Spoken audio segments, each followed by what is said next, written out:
You rode 2,000 miles to marry me, and I'm telling you in front of God and every soul on this platform that I don't want you."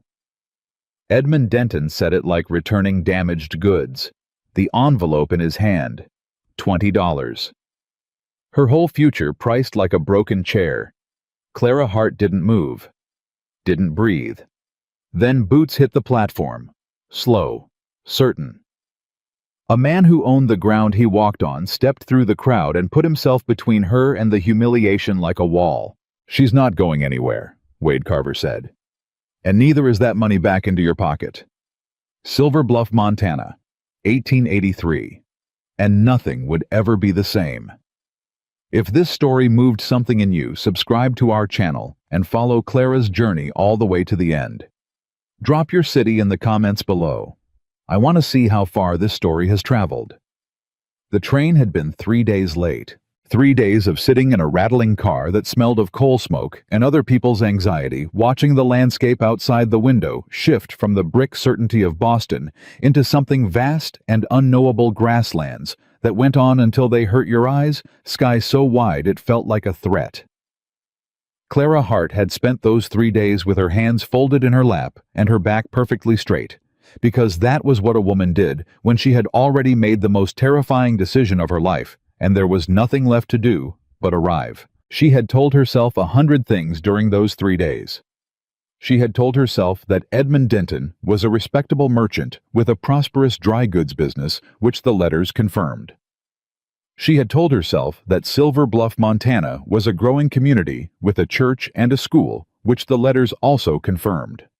She had told herself that 31 was not too old to begin again, that leaving Boston after her father's death and her brother's decision to sell everything was not surrender, but strategy, that a woman who could manage a household, keep accounts and nurse the sick through 2 consecutive winters was not a woman to be pitied. She had told herself she was not afraid.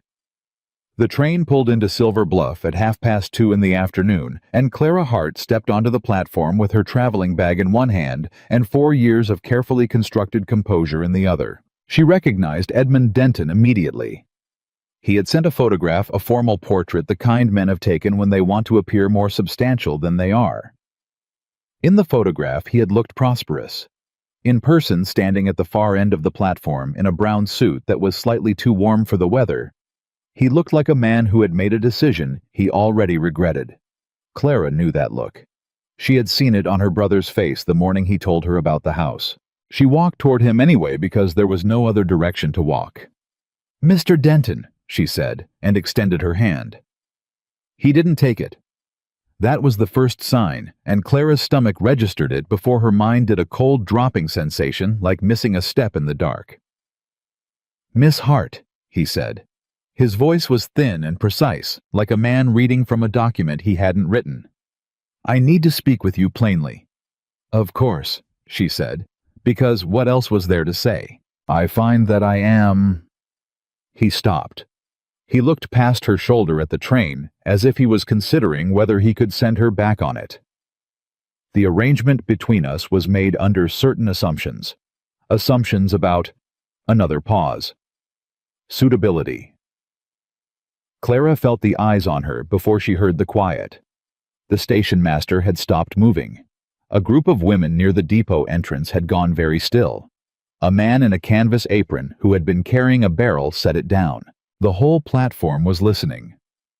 "I see," Clara said, and her voice came out steady, which surprised her. "What assumptions specifically?" Edmund Denton's jaw tightened. He was not a man who expected to be asked follow-up questions. "The correspondence led me to believe your age, Miss Hart. You represented yourself as—" "I represented myself accurately," Clara said. "I am 31 years old. I stated that in my second letter." "You stated it?" "Yes." He said it as if the stating of it had been a kind of ambush. "But there is a difference between reading a thing and—" He gestured vaguely in her direction, at all of her, at the fact of her standing there in the afternoon light. "I had hoped, I believed, that I would be younger," Clara said. The word landed on the platform like a stone. Edmund's face did something complicated. "I have obligations to consider, My standing in this community. My business associates have certain there are expectations of a man in my position regarding the presentation of his wife, Clara said. He said nothing. You want a younger woman, Clara said. You want someone who looks the part. I want someone suitable, he said, and the word was crisp and final, like a door closing. Clara stood very still. She was aware of her heartbeat in a way she normally wasn't, a hard, deliberate rhythm like something keeping count. She was aware of the traveling bag in her hand, and the $4.60 in her purse, and the fact that she had no return ticket because she had spent the last of what her brother had given her on the one-way fare. She was aware that Edmund Denton was now reaching into his coat pocket. He produced an envelope. There is $20 here, he said in the tone of a man completing a transaction. For your inconvenience, it should cover a return fare and— I'm not a package, Clara said quietly. He blinked. I beg your pardon. You cannot return me. Her voice had not risen. It was simply precise now. Precise in the way that things are when they have been stripped down to what is true. I am not merchandise. I am a woman who traveled 2,000 miles in good faith, based on your correspondence, Mr. Denton. And whatever you believe you are entitled to call off, you do not get to hand me an envelope and call it settled. Edmund Denton's face had gone a particular shade of red that told Clara he was a man who was very rarely contradicted, and never by a woman standing on a train platform in front of half his town. Miss Hart, keep your $20, she said. I don't want it. She didn't know what she wanted. She didn't know what came next. She was standing in Silver Bluff, Montana, with $4.60 and a single bag and nowhere to go, and she had just refused the only money being offered to her, which was either the bravest thing she had ever done or the most catastrophically foolish. She suspected it was both. The silence on the platform had thickened into something she could feel against her skin, and she made herself stand straight in it because she was not going to give Edmund Denton or anyone else the satisfaction of watching her fold. And then a voice came from somewhere to her left. She's not going anywhere. It was not a loud voice. It didn't need to be. It had the particular quality of a voice that had spent years saying things that mattered and had learned not to waste volume on what it could accomplish with weight. Clara turned. The man who had spoken was standing at the edge of the platform crowd, not pushed to the edge, but simply placed there the way certain men occupy space, as if the space has been waiting for them. He was tall, broad across the shoulder, and he wore a coat that had seen serious weather.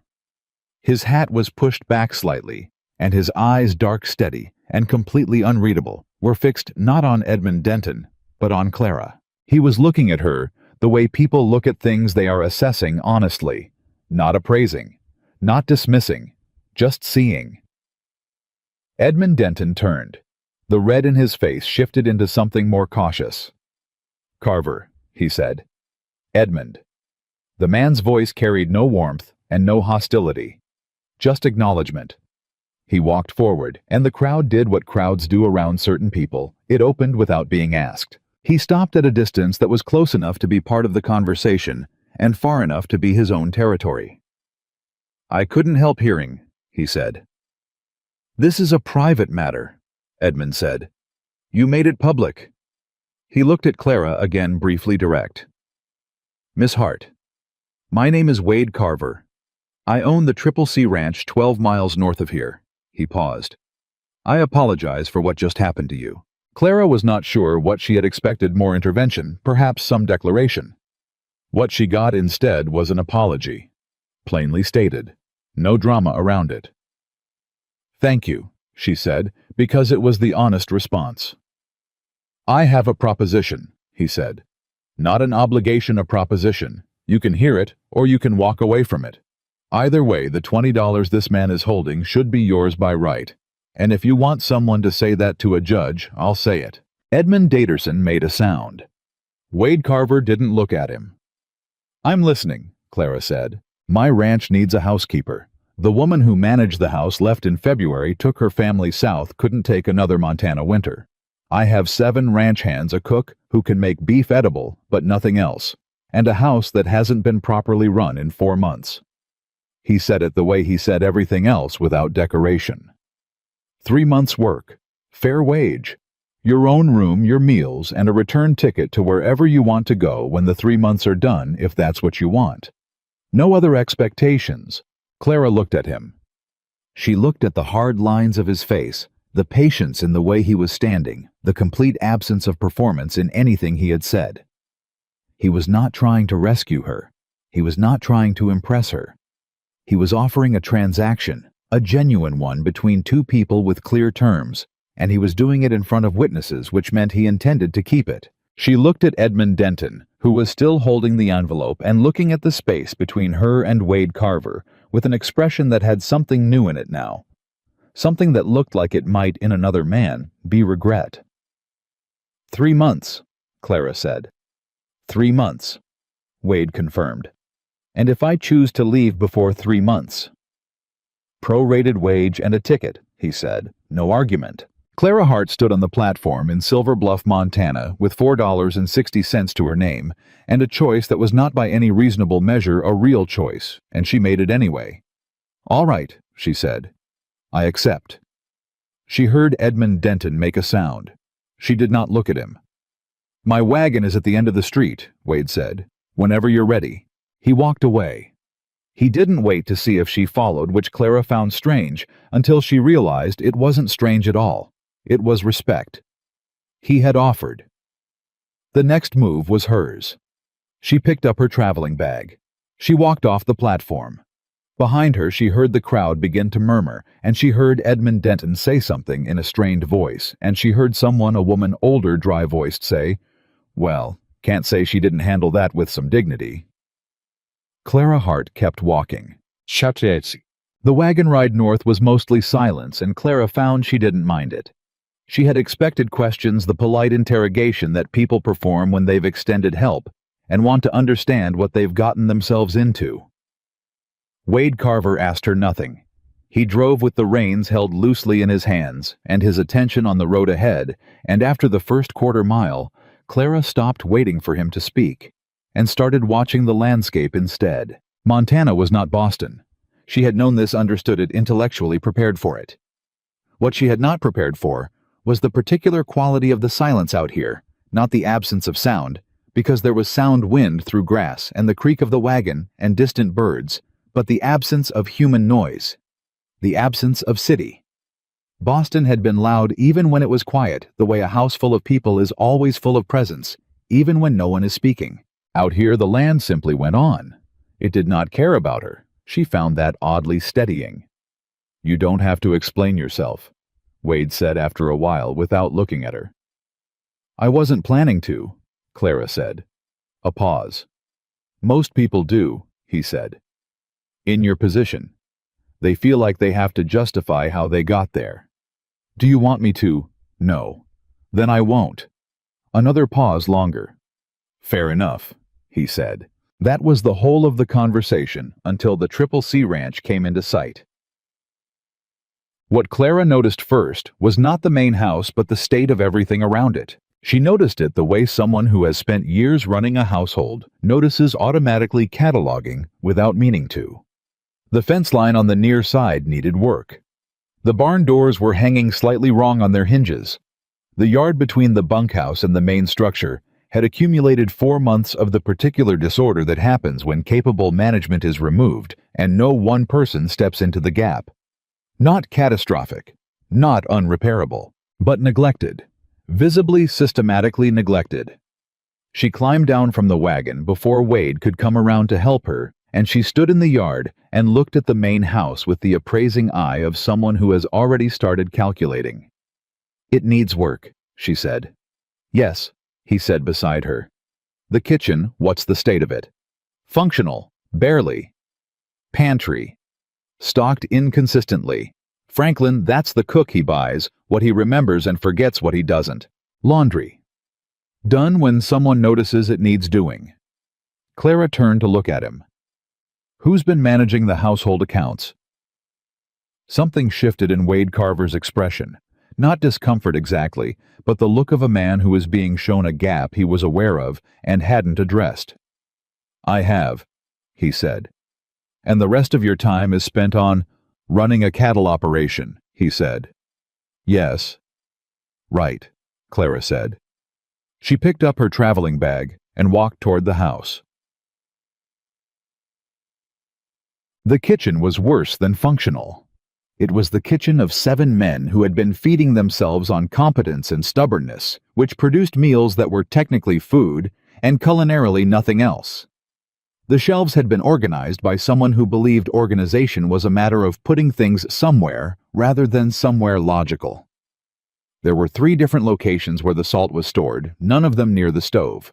Clara found this out within 20 minutes because she asked Franklin directly.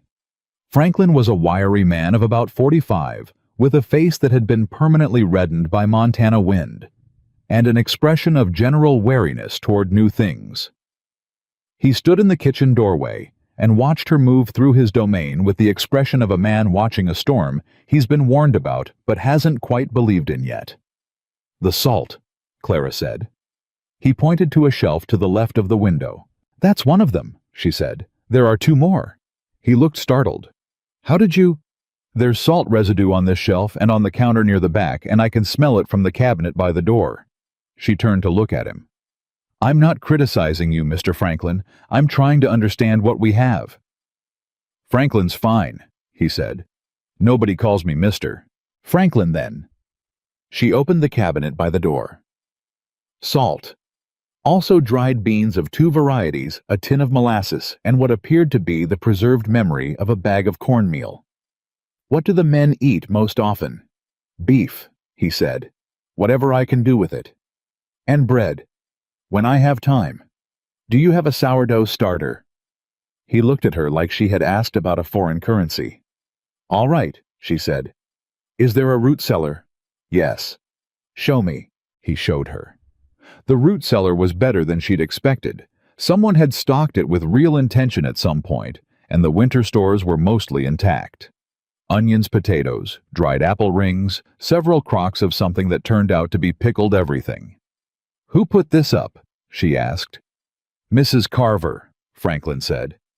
And then carefully, as if placing something fragile down, Wade's mother. She passed 3 years ago.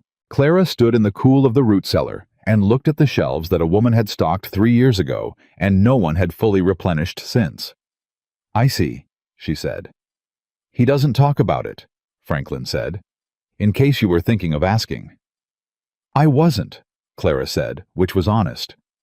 She came back up into the kitchen and stood for a moment with her hands at her sides and her mind already 3 meals ahead, already writing a list, already seeing the shape of what this place could be. I'll need an inventory, she said. Everything in the pantry, the root cellar, the smokehouse if there is one. I'll also need to know how many men eat in the main house versus the bunkhouse and on what schedule. Franklin was looking at her differently now. Not warmly, not yet, but with a reassessment happening somewhere behind his eyes. The main house is just Mr. Carver, he said. The hands eat in the bunkhouse, but... He paused. Some of them haven't had a proper meal in a while. Clara looked at him. How long is a while? Since February, he said. Since before. Clara set her traveling bag down on the kitchen table. She took off her coat. She rolled up her sleeves. Find me a pen and paper, she said. We'll start with dinner. She made the inventory herself. She didn't ask Franklin to do it because she needed to know the space with her own hands, needed to understand what she was working with at the most fundamental level. She moved through the pantry systematically, noting what was there and what was missing, and what was present in such abundance that it had stopped being noticed. Wade Carver appeared in the kitchen doorway at 4:30. He looked at the list she had been building for 2 hours, then at the reorganized shelf nearest to the stove, already more logical, already different, and then at Clara, who was counting tins of tomatoes with the focused attention she would have given a legal document. You haven't stopped, he said. I'm almost finished with this section, she said. It's been 2 hours since we arrived. I know. She made a mark on her list. 7 tins of tomatoes. That's useful. She turned to look at him. You don't have nearly enough flour, or lard. The men have been making do, but making do is different from being fed properly. Wade crossed his arms over his chest. He was looking at her with that steady assessing gaze she had noticed on the platform, the one that didn't slide away. "I'll send to town tomorrow," he said. "I'll give you the list tonight." "You already have a list. I have the beginning of one." She turned back to the shelf. 8 tins of sardines. Good Lord, who bought 8 tins of sardines? "Hannigan?" Wade said. "He has opinions. He can have them somewhere else. A tin a week is plenty." She wrote it down. "Mr. Carver." "Wade." She paused. "Wade?" she said, testing the word. "The men in the bunkhouse. When did they last have a real supper?" He was quiet for a moment. "Define real," he said. "Hot, more than one component, made with some intention." Another pause, longer. "February," he said, which confirmed what Franklin had told her. Clara set down her pen. She looked at what she had in front of her, the imperfect pantry, the 3 locations for the salt, the 8 tins of sardines, the missing flour, the root cellar full of a dead woman's care, and she made a decision. "Tell Franklin to move the big pot to the front," she said. "And I'll need the largest cutting board you have. We're making proper stew tonight, for everyone." Wade looked at her for a long moment. "You don't have to." "I know I don't have to," she said. "I want to." She said it simply without sentiment, because it was simply true. She had looked at a group of men who had been functionally unfed for months, and the instinct was not charitable, exactly, not pity. It was more like the particular indignation of a competent person looking at a preventable problem. She could fix this, so she would. "All right," Wade said. He left. Clara heard him a few minutes later speaking to someone outside a low, direct exchange. No wasted words, and then the sound of the big pot being moved. She rolled up her sleeves more firmly and started on the onions.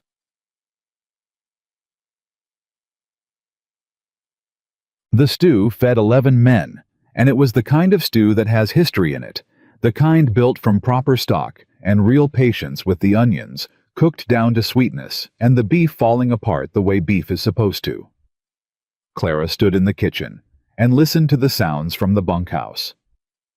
11 men eating in a silence that was different from the silence of people who have nothing to say. It was the silence of people who are paying attention to their food. Franklin appeared in the doorway. "They're going to ask who made it," he said. "Tell them the new housekeeper. They'll want to know if it's permanent." "Tell them 3 months," Clara said. "That's what was agreed." Franklin nodded slowly. "Mr. Carver asked me to tell you supper in the main house is whenever you're ready. He doesn't stand on ceremony."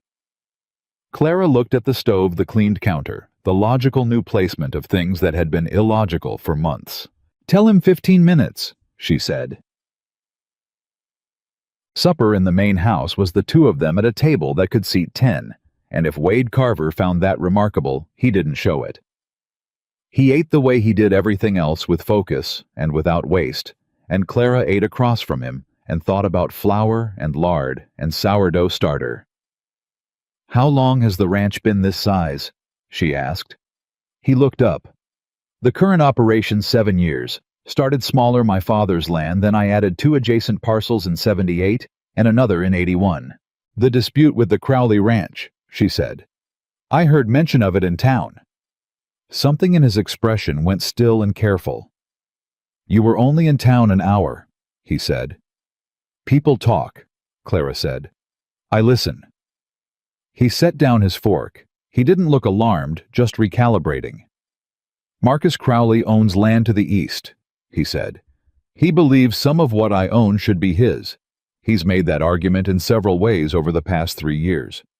Legal ways, among others." Clara looked at him. "Is there an actual dispute, or is he creating one?" "Both," Wade said. "The boundary between our eastern pasture and his land was drawn in an original survey that he claims was inaccurate. He may be right about that. Old surveys often were. He's been pushing for a resurvey that I believe would be conducted by men he's already spoken to. Corrupt surveyors. I don't have proof of that. But you believe it?" "Yes." Clara ate for a moment. Do you have the original survey documents? Yes. And the deed filings? Yes. Have you had anyone else look at them, a land attorney? I've had one look. He said the language was standard and that Crowley would have difficulty making his case in court. Wade picked up his fork again. I'm not sure Crowley intends to take it to court. There it was, the thing underneath the thing. What does he intend? Clara asked. Wade looked at her for a long moment. She realized, deciding how much to say to a woman who had been on his property for less than 8 hours. He intends to make the ranch untenable, he said finally. Not by winning by attrition, by making it difficult enough to operate that selling becomes the easier option. And you won't sell? No. Because of the land. Because of what's on it, he said. And who built it? He didn't elaborate. Clara didn't push. But she understood in the way you understand things that are spoken around, rather than directly, that this ranch was not just a business to Wade Carver. That something had been put into it that couldn't be recovered if it was lost. I see, she said. It's not your concern. He said not unkindly. You're here for the house. I'm here for the house, she agreed. She ate the rest of her supper in thoughtful quiet, and if Wade Carver noticed that her mind was still working, still pulling at the threads of what he had said, still following the logic of a dispute that had more to it than a boundary line, he said nothing about it. Her room was at the back of the main house, small and clean, with a window that faced east. Clara unpacked her traveling bag with the efficiency of someone who had learned not to own more than she could carry. And when everything was put away, she sat on the edge of the bed and let herself be still for the first time since the train platform. She thought about Edmund Denton's face when she refused the envelope. She thought about the sound of Wade Carver's voice saying, "She's not going anywhere," to a platform full of people who were waiting to see her fold. She thought about 11 men eating stew in silence.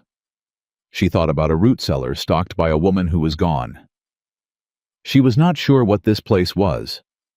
She was not sure what she was doing here beyond the obvious 3 months of fair wage, a return ticket to wherever she chose to go. She was not sure what she felt about any of it. What she was sure of was this: she was not broken. Edmund Denton had tried to return her like a defective purchase, and she had not broken. She had stood on that platform and refused the money and walked away, and now she was here. And here had stew and a logical kitchen, and a dispute with a man named Crowley that she was already instinctively thinking about as a problem to be solved. She lay down on the bed. She thought, 3 months. She thought, let's see what 3 months looks like. And she slept for the first time in days without dreaming at all. The morning came fast and cold and full of purpose. Clara was up before the sun broke, because she had always been up before the sun. It was a habit her father had instilled, and her own nature had kept the particular temperament of someone who finds the early hours more honest than the rest. She built the kitchen fire herself, learned its personality in the first 10 minutes. It ran hot on the left side and needed coaxing on the right, and had coffee ready when Franklin appeared at 5:30, looking prepared to be astonished. You don't have to, he started. I know, she said. She handed him a cup. The bread is starting. It'll need 2 hours. Can you manage the morning feeding until then? He took the cup. He looked at her over the rim of it with an expression that had moved overnight from wary to something she could almost call respectful. I can manage, he said. Good. She turned back to the stove. I'll need eggs if there are any. Hannigan keeps chickens. Does Hannigan share them? He does when asked nicely. Clara looked at Franklin. Ask him nicely, she said. By the time Wade Carver came in from his first round of the morning, the main house smelled like bread, and the kitchen looked like a kitchen that had been thought about.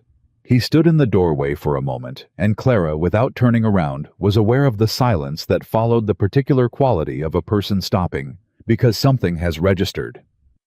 Coffee, she said, on the left. He poured himself a cup. You were up before me, he said. Yes. I wake at 4. I know. I heard you go out. She turned from the stove to look at him directly. I need to go to town. I'm going Thursday. Thursday is 4 days. I need flour and lard and a few other things before then. And I'd like to look at the dry goods accounts if you have an arrangement with a merchant. She paused. Not Denton. Something moved through Wade's expression, not amusement, but adjacent to it. There are 2 other merchants, he said. Hale and Briggs. I use Hale. Can you send a rider with an order today? He looked at her. Can you have the order ready in an hour? I have it ready now, she said. She took the folded paper from her apron pocket and held it out to him. He took it. He read it, actually read it, which she appreciated because men who ran operations often handed off paperwork without looking. His eyebrows rose slightly. You want a sourdough culture, he said. I want the capacity to make bread consistently without worrying about yeast availability, she said. It's an investment. Most housekeepers ask for new curtains. I'm not most housekeepers, Clara said. There was a moment brief charged with nothing obvious, just the particular clarity of 2 people who are starting to understand what kind of person the other one is. No, Wade said. You're not. He folded the order and put it in his coat pocket. I'll have a rider out within the hour. He left. Clara turned back to the stove. She was not most housekeepers. She knew that. She had always known that about herself, the way she thought, the way she moved through problems, the way she could not look at disorder without her mind already constructing the solution. What she did not know yet was what to do with a man who noticed it. She started on the eggs. 4 days into her time at the CCC, she found the ledger. She was not looking for it. She was looking for the household expense record because she needed to understand the previous housekeeper's system before she could improve on it, and she had been working through the desk in the small room off the kitchen that served as a household office. The ledger was at the back of the second drawer, under a stack of receipts that had never been organized into anything coherent. She opened it, expecting household accounts. She found ranch accounts, or rather she found something that was supposed to be ranch accounts, but had in the last year become a record of systematic overcharging. Clara sat very still. She turned the pages carefully. She was not an accountant, but she had kept her father's books for 6 years, and she understood the language of numbers well enough to recognize when something was wrong. There were payments to a surveying company that appeared 3 times under different billing names. There were material costs that were 30 to 40% above what she would expect from the supply orders she had already reviewed. There were a series of payments to a legal firm in Helena that Wade had mentioned once briefly, and that appeared in the ledger under a notation that didn't match the firm's name. Someone had been in these accounts. Not Wade. She was certain of that. The handwriting changed halfway through the most problematic entries, changed to something slightly more careful, slightly more deliberate, like a hand trying to imitate another hand and not quite managing it. Clara closed the ledger. She sat in the small office room for a long moment with the ledger in her lap, and her mind moving quickly through implications. She could put it back. It was not her business. She was here for 3 months to run a house, and whatever was in the financial records of the CCC ranch was not her concern. But she knew what she had seen, and she knew because she had listened on the train platform and at supper, and in every small exchange since, that a man named Marcus Crowley was trying to make this ranch untenable, and that the ranch was already in some kind of financial pressure that Wade had not detailed but had implied. She put the ledger in her apron pocket. She went to find Wade Carver. He was in the east barn, which she knew because Franklin had told her, and she had walked there directly. Not because she had any hesitation about interrupting him, but because there was no good way to say what she needed to say except directly. He was talking to one of the hands, a young man named Garrett, who had the look of someone very new to this work, earnest and windburned and slightly uncertain of everything. "When you have a moment," Clara said from the barn entrance. Garrett looked at her. Wade looked at her. Something in her expression must have communicated that this was not about the grocery order, because he said something brief to Garrett and walked over. "What is it?" he said. She held out the ledger. He took it. He looked at it. His expression, for the first time since she had met him, became something she couldn't read. Not closed exactly, but complicated in a way that had layers. "Where did you find this?" he said. "The household office, back of the second drawer." She paused. "I was looking for the expense records." "These aren't household accounts."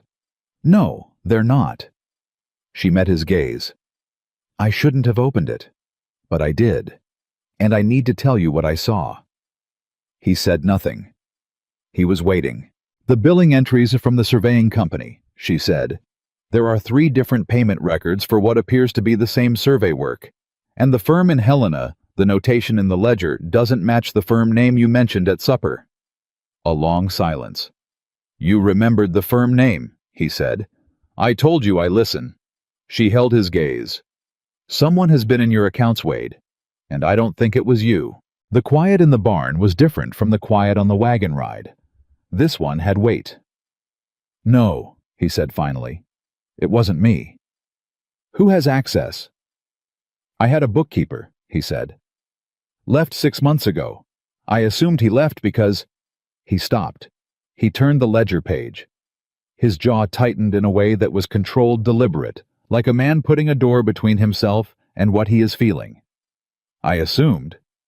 You thought it was innocent. I thought he'd found better work." His voice was flat now, the flatness of someone who has just understood something and is choosing not to react to it yet. "His name was Alton Marsh.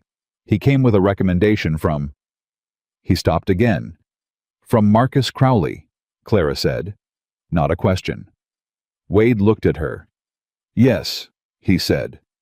The single word hit the barn air and stayed there. "He was in your accounts," Clara said. "Marsh. For how long? At minimum 18 months based on what I saw. Possibly longer." She kept her voice even factual, because facts were what was useful right now. "If he was reporting to Crowley, if Crowley knows the state of your finances, then Crowley knows where the pressure points are," Wade said. "Yes." Another silence. "You've been here 4 days," Wade said. "I know. I told you it wasn't your concern." "You told me the boundary dispute wasn't my concern," Clara said. "You didn't tell me not to notice when something is wrong." She paused. "I can go back to the kitchen, if that's what you want." He looked at her for a long, steady moment. The thing about Wade Carver's gaze, Clara was learning, was that it didn't move around. When he looked at you not at the space near your face, not at a comfortable middle distance, but directly. It was the gaze of someone who had decided that looking clearly at things was the only honest way to operate. "No," he said. "That's not what I want." He turned another page of the ledger. "Can you write down what you noticed?" he said. "Specifically, which entries, which amounts. I need someone to review the full records, and I'd rather start with what you've already found." "I can do that tonight," Clara said. "Thank you," he said. And then, "Clara." She had noticed that he used her name rarely. He was not a man who decorated conversation with names, which meant that when he used one, it was intentional. She waited. "What you did," he said, "coming to me directly, with evidence instead of speculation." He paused. "Most people in your position, new uncertain of standing, would have put it back in the drawer." "I thought about it," she said honestly. "I know." He was still looking at her. "That's why I'm thanking you."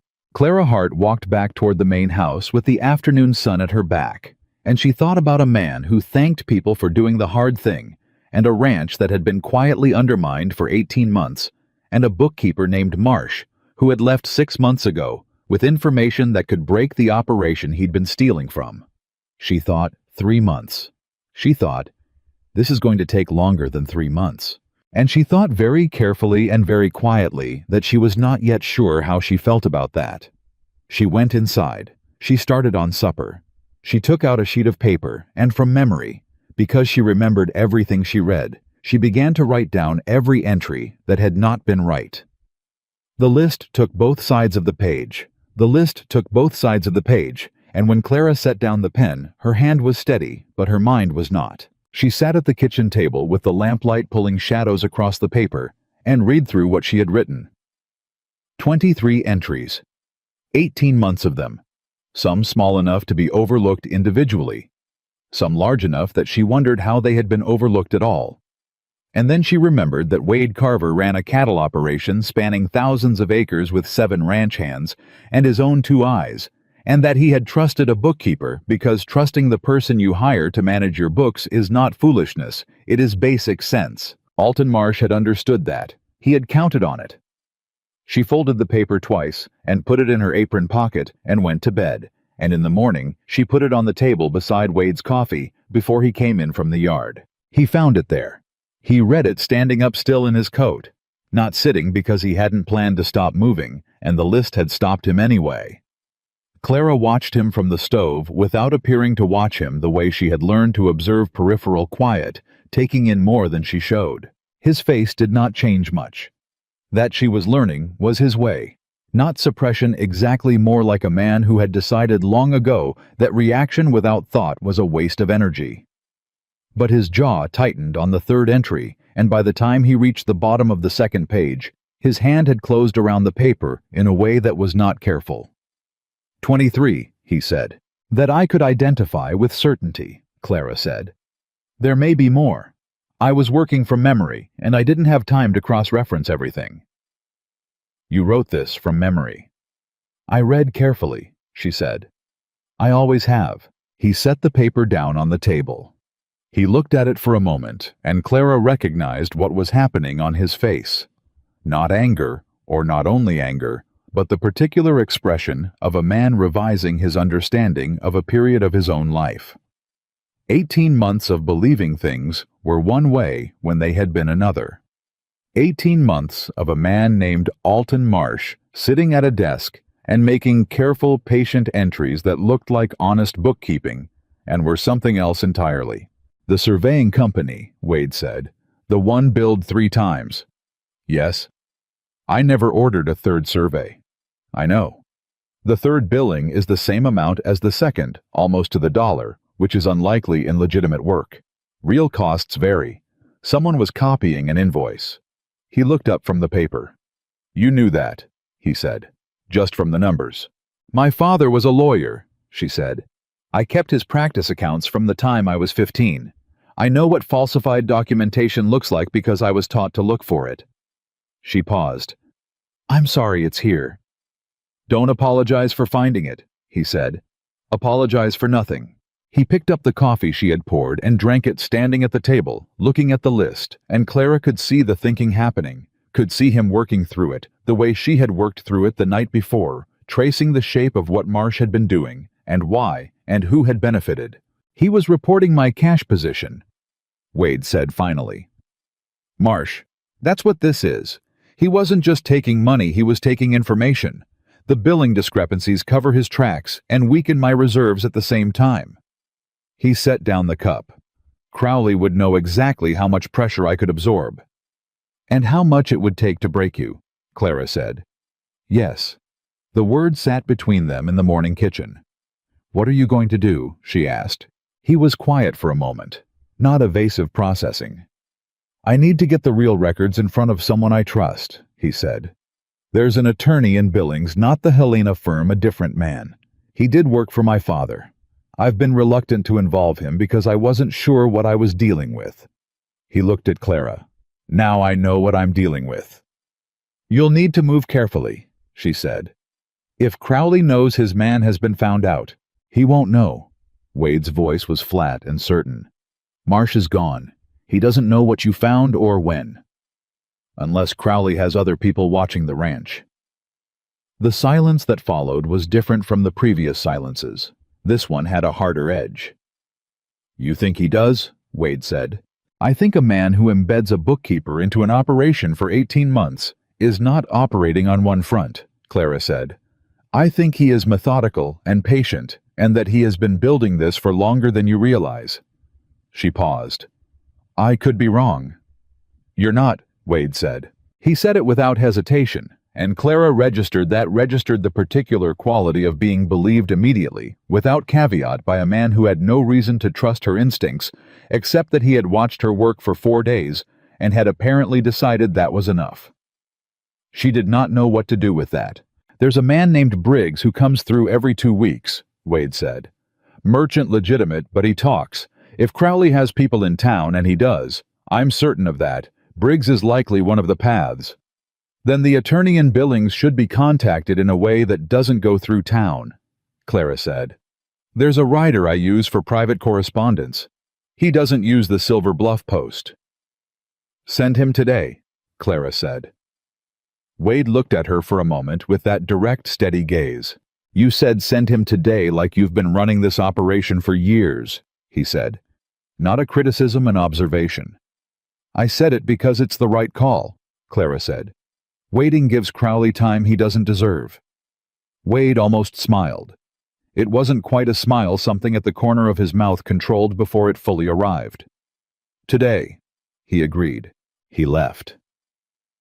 Clara turned back to the stove, and she stood there for a moment with her hands braced on the counter and let herself feel briefly the full weight of what she had walked into. Not the job she had agreed to, not the kitchen and the flour and the sourdough starter she was still waiting for from Hale's store. The other thing, the thing underneath the thing. The land dispute and the corrupted bookkeeper and the methodical patient man named Marcus Crowley, who had been dismantling this ranch from the inside. She had said 3 months.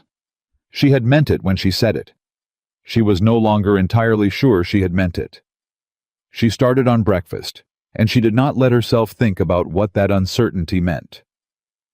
The writer went out that morning before the rest of Silver Bluff had finished its coffee. Clara learned this from Garrett, who was the youngest of the hands and had not yet developed the reticence of the older men.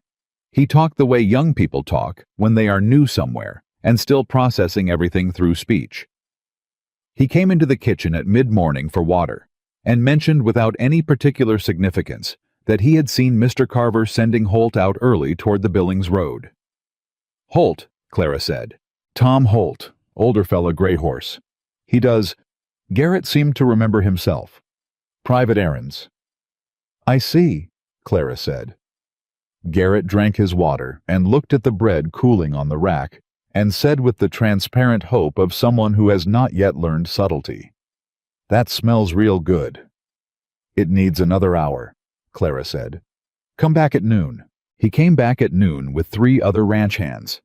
Hannigan, who was responsible for the 8 tins of sardines and was shorter than Clara had imagined. A man named Prescott, who had a broken nose that had healed wrong, and the careful politeness of someone who knows he looks alarming. And a man introduced simply as Dutch, who was enormous and said nothing but took his bread with a nod that Clara understood to be genuine appreciation. She fed them at the long table in the kitchen, because the bunkhouse had no proper eating arrangement. Just individual men with tin plates and their own schedules, and she had decided 3 days ago that this was inefficient and possibly the reason morale ran low. Hannigan sat down like a man expecting to be tested. You the one who reorganized the pantry, he said. Yes, Clara said. Moved my sardines. They're on the 3rd shelf on the left behind the dried beans. They haven't gone anywhere. Hannigan chewed on this alongside his bread. Mrs. Carver used to say the same thing. They haven't gone anywhere, like that was supposed to make it better. The table went briefly quiet. Clara looked at Hannigan. She sounds like a practical woman. Hannigan snorted a sound that was, she thought, covering something else. Practical, yeah. She ran this place like a clock. After she went, he stopped. He ate some bread. Mr. Carver near ran himself into the ground, trying to make up for it. He doesn't strike me as a man who admits to needing help, Clara said. No, ma'am. He is not that man. Hannigan reached for more bread. He's also not a man who asks for much, which is why the fact that he brought you here. He stopped again.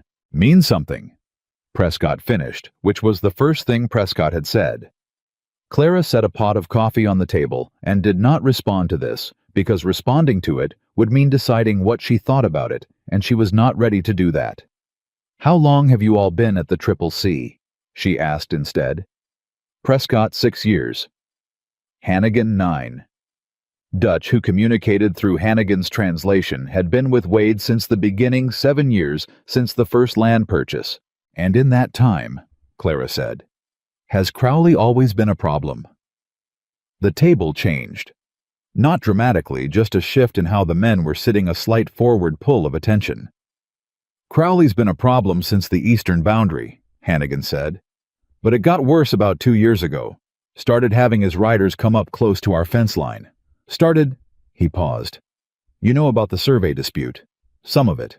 There was a man," Prescott said carefully. "Came through claiming to be an independent surveyor. Mr. Carver sent him away, but he'd already been on the land an hour before anyone caught him." Clara looked at him. "When was this? Last spring? April, maybe?" "Was his name Marsh?" she said. The table went very still. Hannigan and Prescott exchanged a look that told Clara everything she needed to know about what they had suspected and not said. "We didn't know his name," Hannigan said slowly. "But we didn't like the look of him. Told Mr. Carver he made us uneasy. And Carver said he'd handled it, that the man was gone." Hannigan's voice had taken on a careful quality. "How do you know that name?" "I don't know for certain," Clara said, which was true. "I know that a man named Alton Marsh worked as a bookkeeper here until 6 months ago, and that the records he kept have some problems in them." She looked around the table. "I'm telling you this because you should know what's been happening on the land you work, and because if Crowley sends anyone else to look at your fence lines or your grazing boundaries, anyone at all, I need you to tell Mr. Carver the same day." Dutch said something. Hannigan translated. "He says you talk like someone who knows what she's doing." "Tell him I hope so," Clara said. She refilled the coffee. The men finished their bread. When they left, there was a different quality to how they moved, still the same men, but with something added to them, the slight recalibration of people who have been given information instead of kept away from it. Garrett lingered. "Miss Hart," he said. "Clara," she said. He blinked. "Clara, can I ask you something?" "You can ask."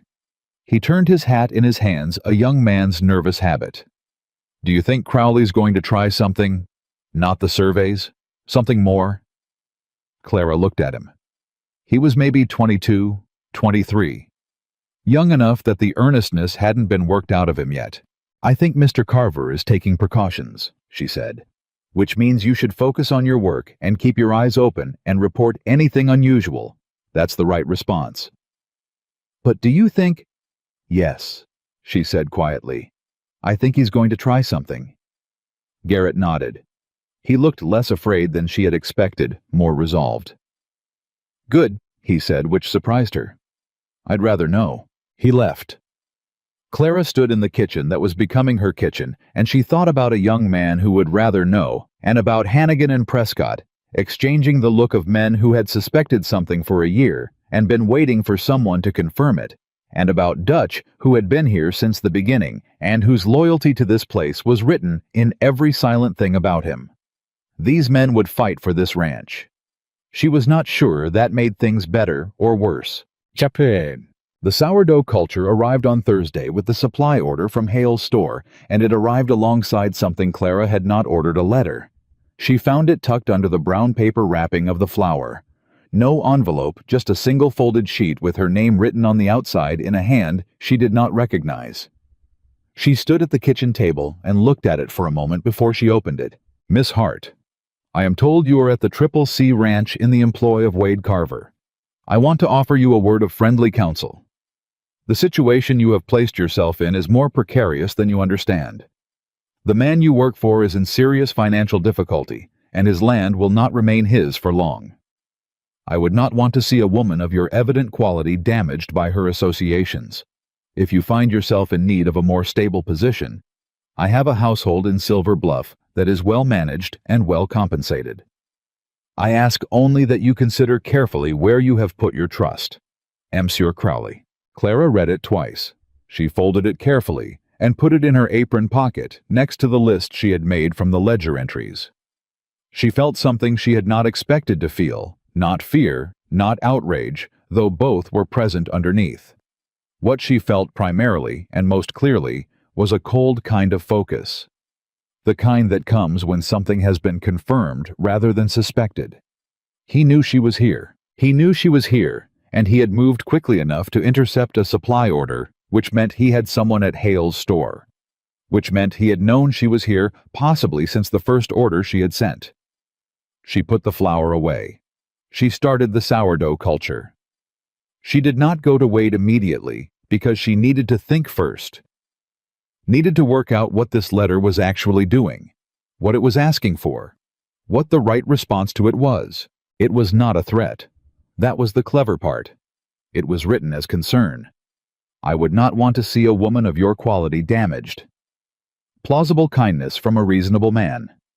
If she showed it to anyone in town, it would read as consideration. It was also a probe. He wanted to know what she knew. The offer of employment was not serious. It was a fishing line thrown out to see what she would do with it, and it was a warning. Dressed up and indirect, but a warning nonetheless. The man you work for is in serious financial difficulty, and his land will not remain his for long. She made the sourdough and thought about all of it. Wade came in at 3:30, and she had the letter waiting on the table where she had put his coffee that morning. He picked it up without asking. He read it. His face went through several things in quick succession, and then settled into a stillness that was not calm. Hale's store, Clara said. Yes. He has someone there. Apparently. Wade set the letter down. He looked at it for a moment longer. He's trying to pull you out. He's trying to find out what I know, she said. The offer is a pretext. I know. He looked up. You're not rattled. Should I be? He considered her for a moment. Most people would be, he said. Most people haven't spent 4 years managing a law office and learning to read the documents men send each other when they want to frighten someone without technically threatening them. She met his gaze. He's more careful than frightening, which is more dangerous. He won't make a move he can't explain away. Not yet, Wade said. Not yet. She agreed. He picked up the letter. I'm going to keep this. Keep it. And... She paused. Hale's store. Can you switch to a different supplier without it looking like you know? Wade looked at her. Yes, he said. Briggs has a cousin in Billings who does direct freight. I've used him before. Use him again, and let Hale fill a small order so it doesn't look like you've cut him off. Wade was quiet for a moment. You're thinking about how it looks to Crowley, he said. I'm thinking about not letting Crowley know what we know, she said. The word came out before she measured it, we. She felt the slight shift in the air that followed it, not awkward, not charged with anything she could cleanly name. Just present, a word that had landed in a place where it had not technically been before. Wade didn't comment on it. I'll speak to Briggs's cousin, he said, and I'll tell Hannigan to be careful what he says around anyone from town. Tell all of them, Clara said. They already know something is wrong. They'll keep it quiet if you ask them to. You spoke to them. This morning, at the table. She held his gaze. I told them about Marsh. Not everything, just that there had been problems in the records, and that they should report anything unusual at the fence lines. She paused. I hope that was within my... It was right, he said. I should have done it myself.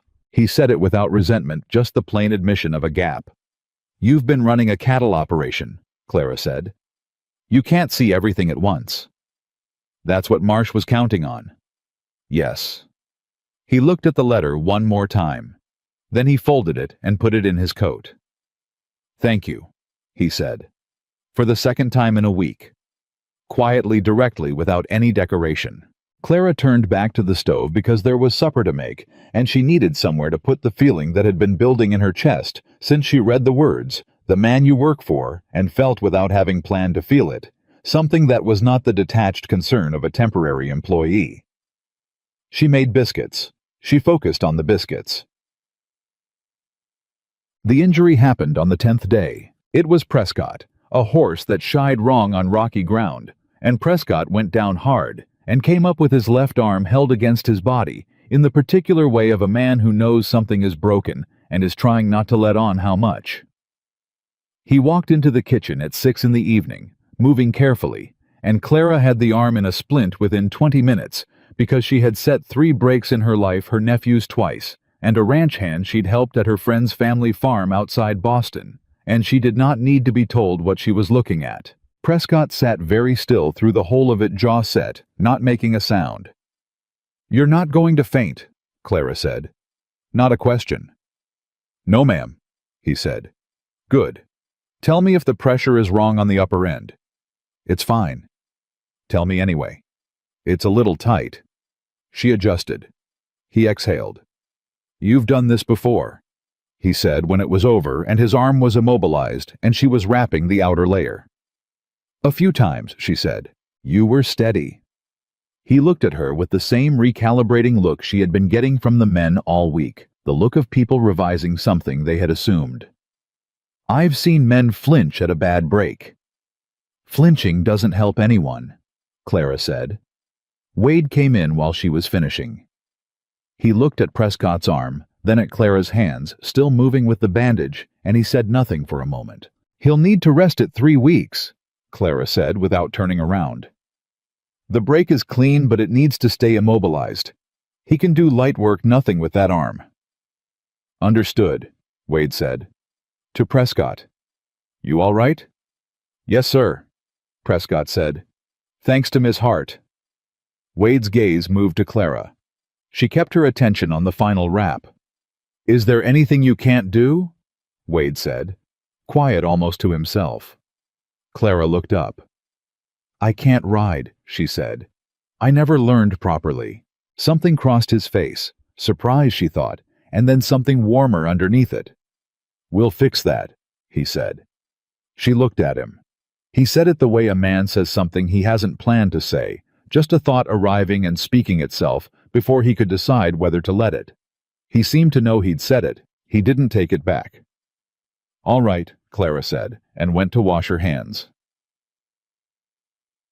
The riding lesson happened 4 days later on a cold Saturday morning when the work schedule had a gap, and Wade appeared at the kitchen door and said simply, "Come outside." She learned on a mare named Bess, who was steady in the way of horses that have carried uncertain riders before and have made a kind of peace with patience.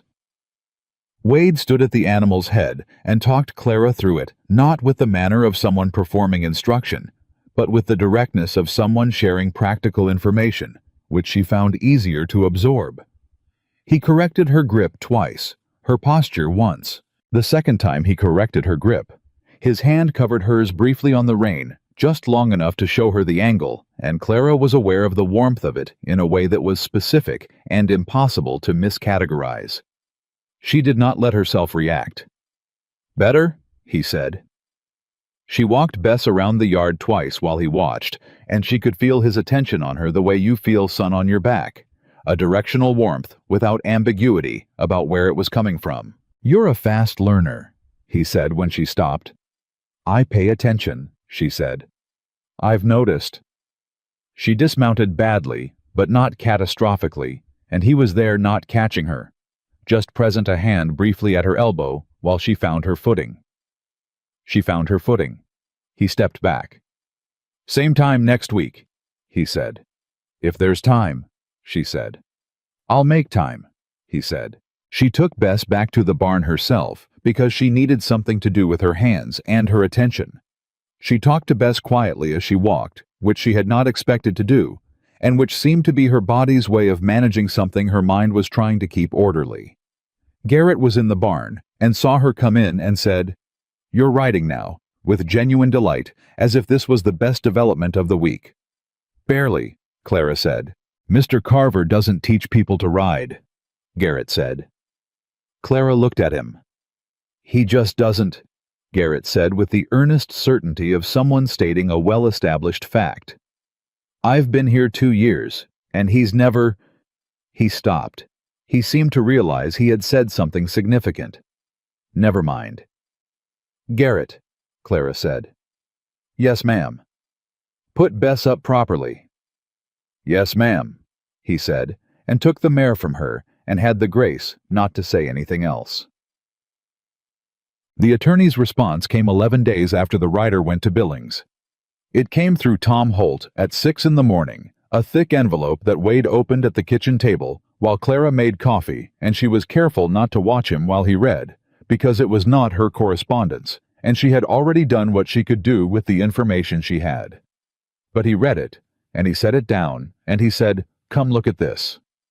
She came. The attorney, a man named Aldous Fletcher, whose handwriting was precise and whose language was direct, had reviewed the entries Clara had listed and had found additionally a series of filing discrepancies in the land deed records that had been submitted to the county seat. Not the Triple C's records. Crowley's. Clara read the relevant section twice. "He filed an amended boundary claim," she said. "In November," Wade said. "4 months ago. I wasn't notified because—" He pointed to a line in Fletcher's letter. She read it. The notification had been sent to an address in Silver Bluff that was not Wade's. "Where is that address?" she said. "It's the address of Denton's Mercantile," Wade said flatly. Edmund Denton. The name landed in the kitchen with a particular weight. Clara straightened. "Denton is involved," she said. Not a question. "Edmund Denton has been trying to buy the Triple C for 2 years, Wade said. His voice was very controlled. "I've turned him down 3 times. He told me the last time that I would regret it." He looked at Clara. "He made the arrangement with you." The implication arrayed itself in Clara's mind with the awful logic of things that should have been obvious from the beginning and weren't because there was no reason to assume it. Because why would a woman traveling from Boston to marry a merchant have anything to do with a land dispute in Montana? Except. "The arrangement was made through a broker in Boston," Clara said slowly. "A man named—" She tried to remember. She always remembered. Hatch. Samuel Hatch. "Describe him," Wade said. She did what she remembered from the single meeting in Boston, the man who had handled the correspondence arrangements, who had been pleasant and efficient, and had asked very few questions. Wade's jaw tightened. "Samuel Hatch is Marcus Crowley's brother-in-law," he said. The kitchen was very quiet. "They arranged for you to come here," Wade said. "To Edmund, and Edmund—" He stopped. He was working through it. "Edmund rejecting you on that platform, the scene, the public spectacle, was intended to destabilize you," Clara said. Her voice came out even, which she was distantly proud of.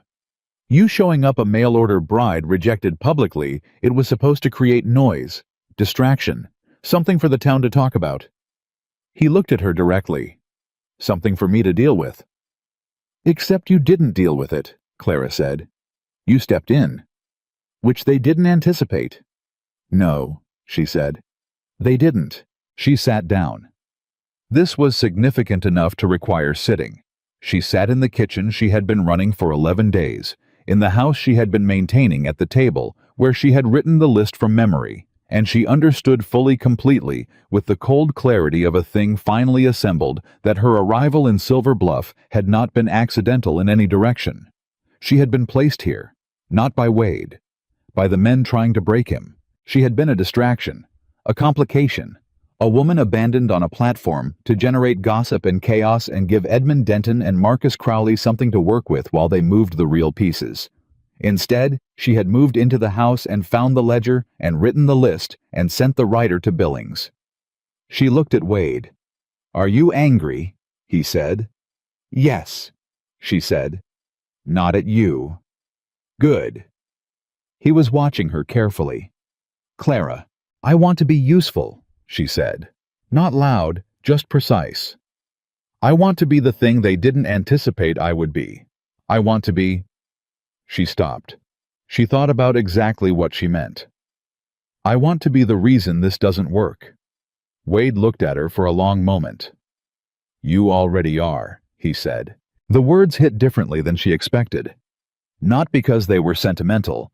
There was nothing sentimental about how he said them, but because they were true and spoken like something true without any softening or ornament. She was already the reason this wasn't working the way they had planned. She had walked off that platform and climbed into his wagon and made stew and found the ledger and read the letter from Crowley and identified Edmund Denton's address in the county records without anyone telling her to do any of it. She had done all of it because she was competent and furious and had nowhere else to be. And those were she was realizing the most dangerous combination of qualities you could bring against a methodical man's careful plan. "What do we do with what Fletcher found?" she said. Wade pulled the letter back and turned to the second page. He says the filing can be challenged. The notification to the wrong address is provable error, at minimum possibly fraud. He's coming to the ranch in 5 days to review the original survey materials. Can he be trusted? Clara said. He worked for my father for 20 years. That's not always a guarantee. No, Wade said, but I believe it in this case. All right. She stood. Then we need the original survey materials organized before he arrives, filed chronologically with the corresponding deed records. She looked at him. Do you know where they are? In my office, not organized. I'll organize them. Clara. It needs to be done before he gets here, she said. Unless you want to spend 5 days doing it yourself. A pause. No, he said. Then let me do it. She walked to the door that led to his office, and he didn't stop her. And behind her, she heard the slight sound of him exhaling, not in frustration, but in something that was closer to the opposite. Something that sounded like a man unexpectedly unburdened. She opened the door. The office was not as bad as she had feared, and worse than she had hoped. Papers everywhere, but papers that had a logic to them if you understood how the man who created the system thought. And she was after 11 days beginning to understand how he thought. She sat down at his desk. She started from the beginning. Aldous Fletcher arrived on a Thursday 4 days after Wade's letter reached him, which told Clara something about the man. Before he opened his mouth, a lawyer who moved that fast either believed in the case or believed in the client. And in her experience, those were the same thing when the lawyer was worth anything. He was 60, or close to it, with a white beard trimmed to precision, and the particular posture of a man who had spent decades being the most prepared person in any room. He came in a hired coach from Billings, arrived at the Triple C before noon, and shook Wade's hand with both of his in the way people do when they have known each other's families. You look like your father, Fletcher said. People say that, Wade said. It's meant well. Fletcher looked around the yard, then at the main house, then briefly at Clara, who was standing at the door. This the woman who found the ledger discrepancies? Yes, Wade said. Clara Hart. She manages the house. Fletcher walked toward her and shook her hand with the same directness he had given Wade. The entries you noted in your letter, he said. Were they in sequence or scattered? Scattered through the 18 months, Clara said, but concentrated in 2 periods late spring of last year and the 3 months before Marsh left. Fletcher nodded slowly, which suggests he was accelerating. That's what I thought. What was your background before Montana, Miss Hart? My father was a lawyer in Boston. I managed his practice accounts for 6 years. Fletcher looked at Wade. You found a competent woman. She found herself, Wade said. I just offered her the job. Fletcher made a sound that was not quite amusement, but close. They spent the first 2 hours in Wade's office, the 3 of them with the survey materials that Clara had organized over the past 4 days, spread across the desk and the floor in the chronological sequence that made their story visible. Fletcher moved through the documents the way a man reads a landscape he has been trained to read steadily, without rushing, occasionally stopping to look at something for longer than the rest. Clara sat in the corner chair which she had brought in from the hallway and watched him work, and said nothing. Wade stood near the window. He said nothing either, which Clara had come to understand was not impatience. It was the particular stillness of a man who trusts the process he has set in motion. Fletcher found the fraudulent survey entries within 40 minutes. There, he said. He didn't say it with drama, just set his finger on the page the way you mark a point on a map. Clara leaned forward. That's the 3rd billing, the copied invoice. Yes, and look. Fletcher turned the page, then another. The date stamps. The 2nd survey was filed in June. The 3rd, the fraudulent one, is dated May, before the 2nd. He backdated it, Wade said. Marsh backdated it, Fletcher said, to make it look like a prior engagement that your real survey was conflicting with. If anyone challenged your boundary claim in court, Crowley's lawyers could point to this and argue your survey was the redundant one. He set the document down. It's elegant in a terrible way. What do we do with it? Wade said. We establish the fraud first. Chain of custody comparison of handwriting samples cross-reference with the actual surveying company's records. Fletcher looked up. I've already written to the company. They have no record of a third engagement with the CCC. Their response is on its way. When? A week. 10 days. Fletcher looked at the documents again. The Denton notification address, that's the more immediate problem. An amended boundary claim filed with a fraudulent notification address is a criminal matter, not just a civil one. That's fraud against a county court. Edmund Denton, Wade said. I'll need everything you have on his involvement. Wade looked at Clara. She had been waiting for this. She stood, went to the desk, and opened the second drawer. Not Wade's desk. Now she had been using it enough that it felt strange to call it that, and took out the notes she had made 2 nights ago, when she had written down every connection she could trace between Edmund Denton, Marcus Crowley, and the broker Samuel Hatch, organized in the order she thought a lawyer would want to see it. She handed it to Fletcher. He read it. He read it again. You wrote this, he said. Yes. From memory. Most of it. I confirmed 2 of the dates from the ledger. Fletcher looked at Wade over the top of the paper. Something passed between them. Not words, just the particular communication of men who have known each other long enough to speak in silences. You said she manages the house, Fletcher said. She does, Wade said. Fletcher set the notes down with deliberate care. Miss Hart, would you be willing to make a formal statement regarding the Hatch connection? The broker arrangement? Yes, Clara said. It will mean coming to Billings, likely being deposed. I understand what a deposition is, Clara said. Fletcher's mouth did the same thing Wade's sometimes did, not quite a smile, but the shape that comes before one. I imagine you do, he said. Fletcher stayed 2 days. He slept in the room that had been used for storage before Clara reorganized it into a spare bedroom, because she had done that in the 2nd week without being asked, on the logic that a ranch this size would eventually have guests, and a functional guest room cost nothing but effort. On the 2nd evening, after supper, Fletcher sat at the kitchen table with his coat off and a cup of coffee in his hand and talked to Clara, with the candor of a man who has decided the formalities can be suspended. He's not going to let this go quietly, Fletcher said. Crowley, you understand that. I've understood that since I read the letter he sent through Hale's store, Clara said. Fletcher raised an eyebrow. He contacted you directly, once. An offer of alternative employment, dressed up as concern for my welfare. What did you do with the letter? Gave it to Wade. He's keeping it. Fletcher nodded. Smart. He turned the coffee cup in his hands. You've been here, 2 weeks? 16 days. And you found the ledger fraud, identified the Hatch connection, organized 8 years of survey records, and apparently set the ranch's household in order from the ground up. He paused.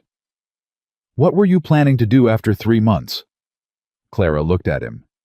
Go somewhere else. Where? I hadn't decided. She said it honestly. I had no particular destination. I had the idea of a destination somewhere I could find work, manage something, be useful. You're useful here, Fletcher said. I'm employed here, she said. For 3 months. That's what I mean, Fletcher said. He said it with the directness of a lawyer who has long since stopped being tactful about what is plainly in front of him. You're useful here in a way that has nothing to do with the kitchen. Clara met his gaze. Mr. Fletcher. I'm not meddling, he said. I'm stating facts. I've known Wade Carver since he was 9 years old. I know what that ranch looked like before his mother died, and I know what it has looked like since, and I know what it looks like now. He paused. It looks like itself again. Clara said nothing. He doesn't talk about things, Fletcher continued. Never has. He processes them and moves forward, and expects the world to keep up. His mother was the only person who could... He stopped. Well, she's gone. I know, Clara said. Do you know why the ledger was in the household desk rather than his office? She looked at him. Because he put it there after Marsh left, Fletcher said. He found something off about the accounts, not specifically, just generally the feeling of a number that doesn't sit right, and he took the ledger to look at it in the evening and then left it there and didn't go back to it. He set down his cup, because looking at it meant confirming that someone had betrayed him, and Wade Carver does not process betrayal quickly. "No," Clara said. "I wouldn't imagine he does. You found it, and you came to him with it, and instead of—" Fletcher paused. Most people in that situation would have said, "This is not my problem. 2,000 miles from home, no ties, no obligation." The sensible thing would have been to leave it in the drawer. The sensible thing, Clara said quietly, was to tell him. "Yes," Fletcher said. "It was." He looked at her steadily. "I'm glad you did." He picked up his coffee, and they sat in the kitchen, in the particular comfortable silence of two people who have understood each other, and Clara thought about a ledger in a desk drawer, and a man who couldn't bring himself to open it, and she thought about what it meant to find a thing that someone needed found. She did not let herself think past that. Fletcher left the next morning with 3 boxes of documents and Clara's written statement tucked inside his coat. Wade saw him to the coach and Clara stood at the door, and when Wade came back across the yard, he looked at her with an expression she could not fully read, something that had too many layers to resolve into a single thing. "He likes you," Wade said.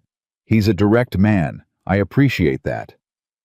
"He told me—" Wade stopped. He seemed to be deciding something. "He told me I was lucky." "Professionally," Clara said. "No," Wade said. He walked past her into the house.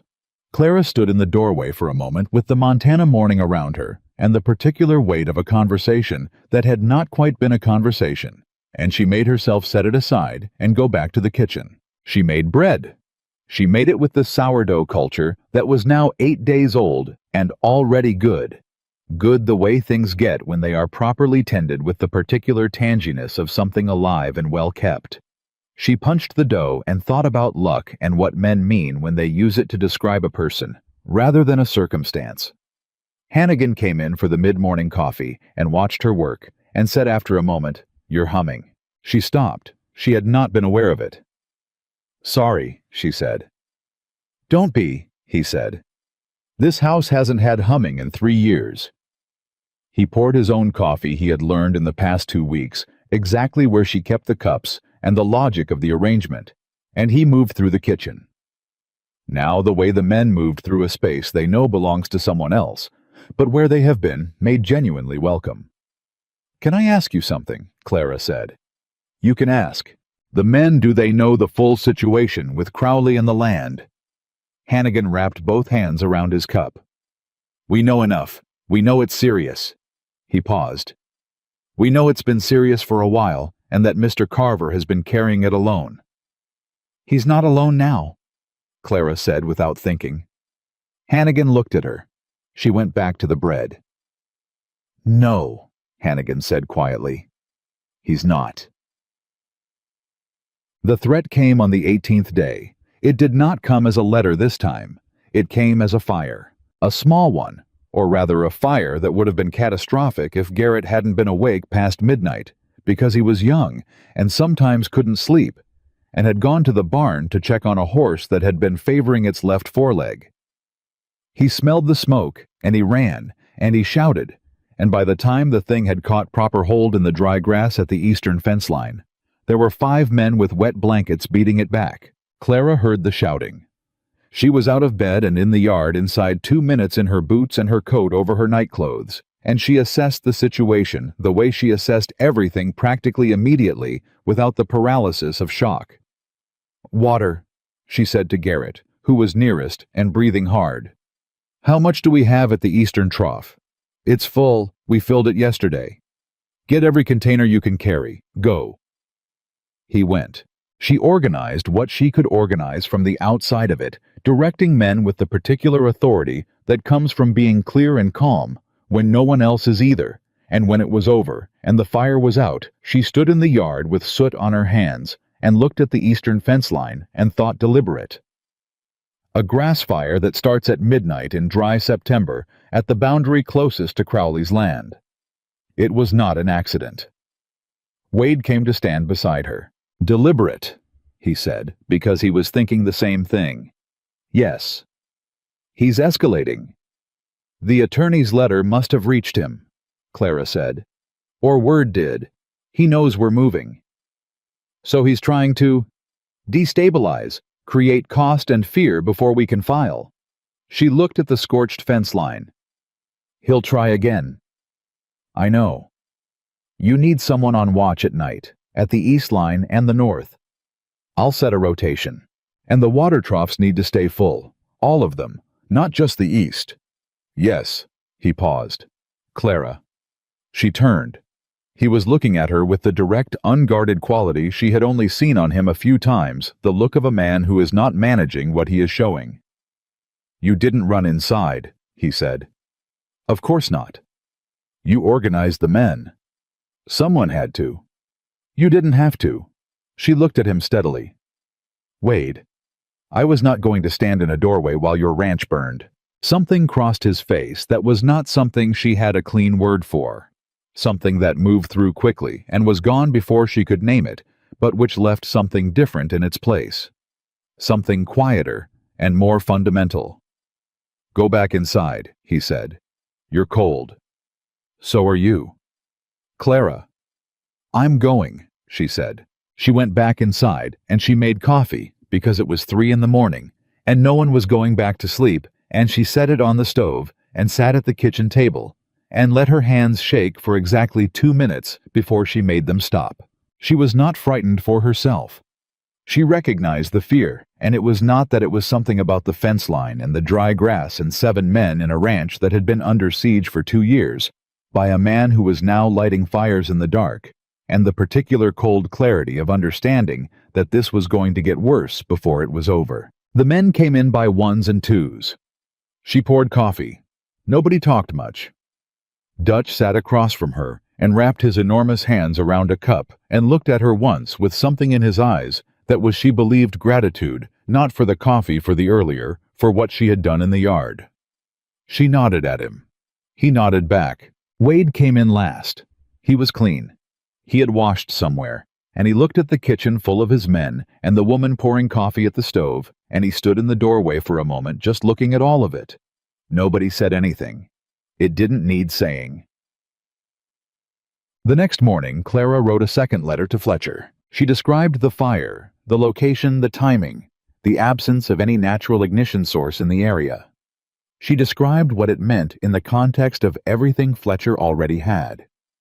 She described what she believed Crowley would try next, because she had been thinking about it since 3 a.m, and she had a clear picture of the shape of the man, methodical patient, accelerating only when he felt the ground shifting under him. She sealed the letter and gave it to Holt before breakfast. Wade watched her do it from across the yard.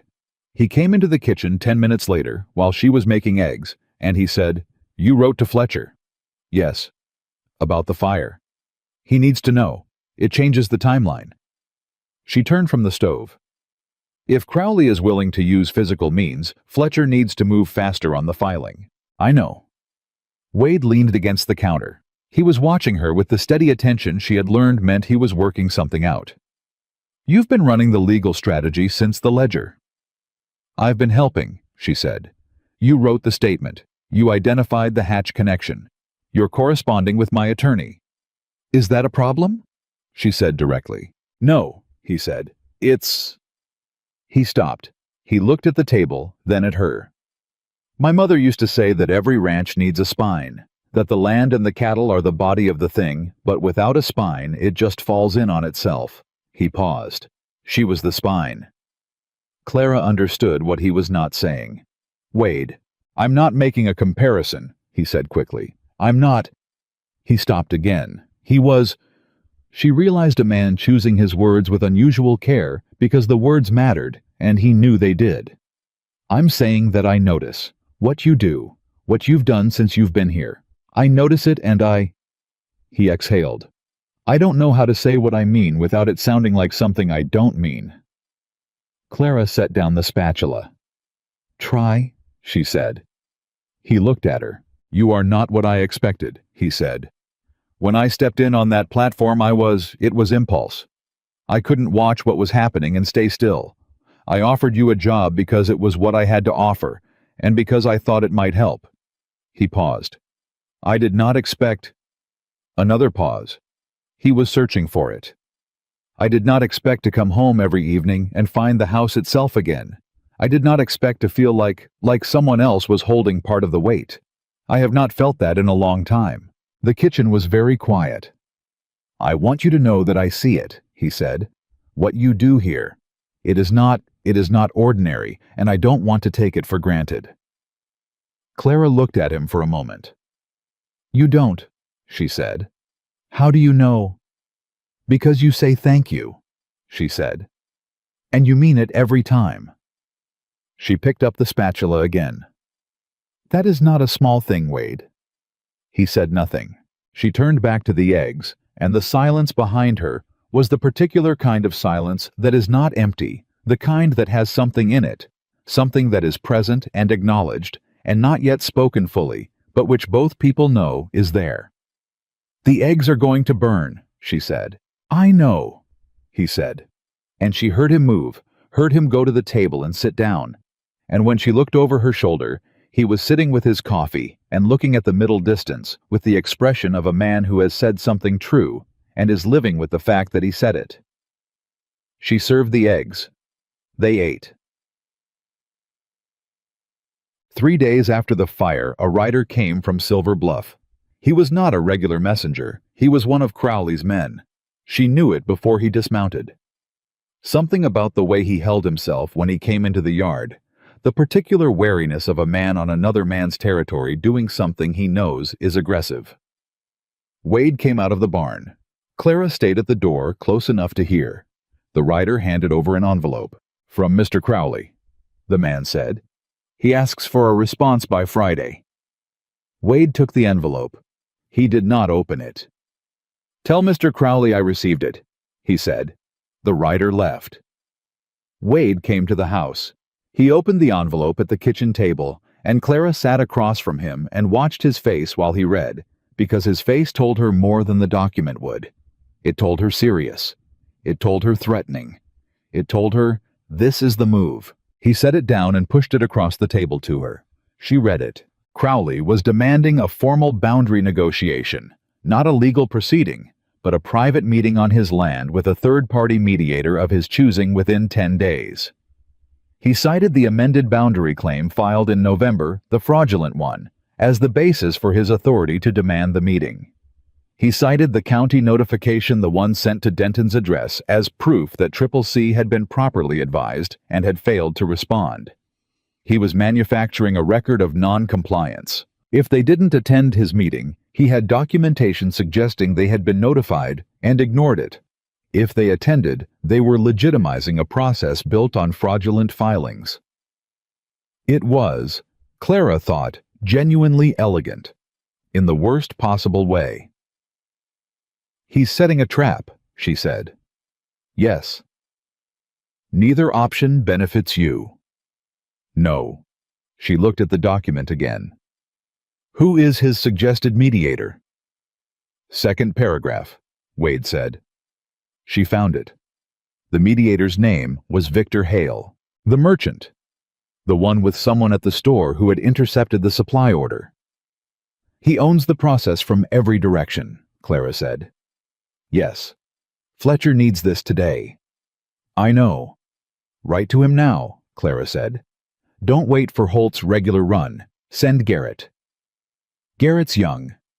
He's reliable, and he won't stop in Silver Bluff," Clara said. "Send him directly to Billings with the letter. Fletcher needs to know before Friday." Wade looked at her across the table. "There's something else," he said. His voice had changed. Just slightly, the particular shift of a man arriving at something he has been approaching for a while. "The financial situation," he said. "The one Crowley knows about. The reserves." He paused. "They're not as critical as he believes. Marsh didn't have full access to everything. There are accounts he doesn't know about." Clara looked at him steadily. "How bad is it actually?" 3 months, Wade said.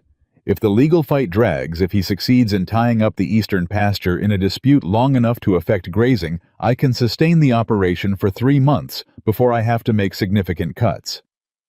3 months, the same number she had agreed to. She did not say that. Then we need Fletcher to move in 4 weeks. Not 8, she said. Yes.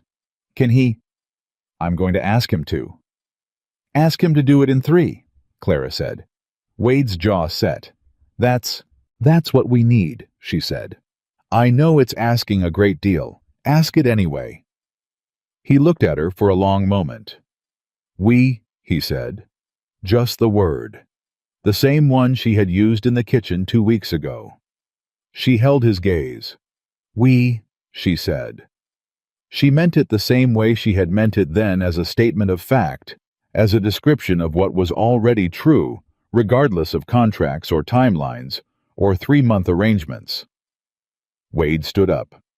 I'll write the letter, he said. And I'll send Garrett. He walked out of this kitchen toward his office.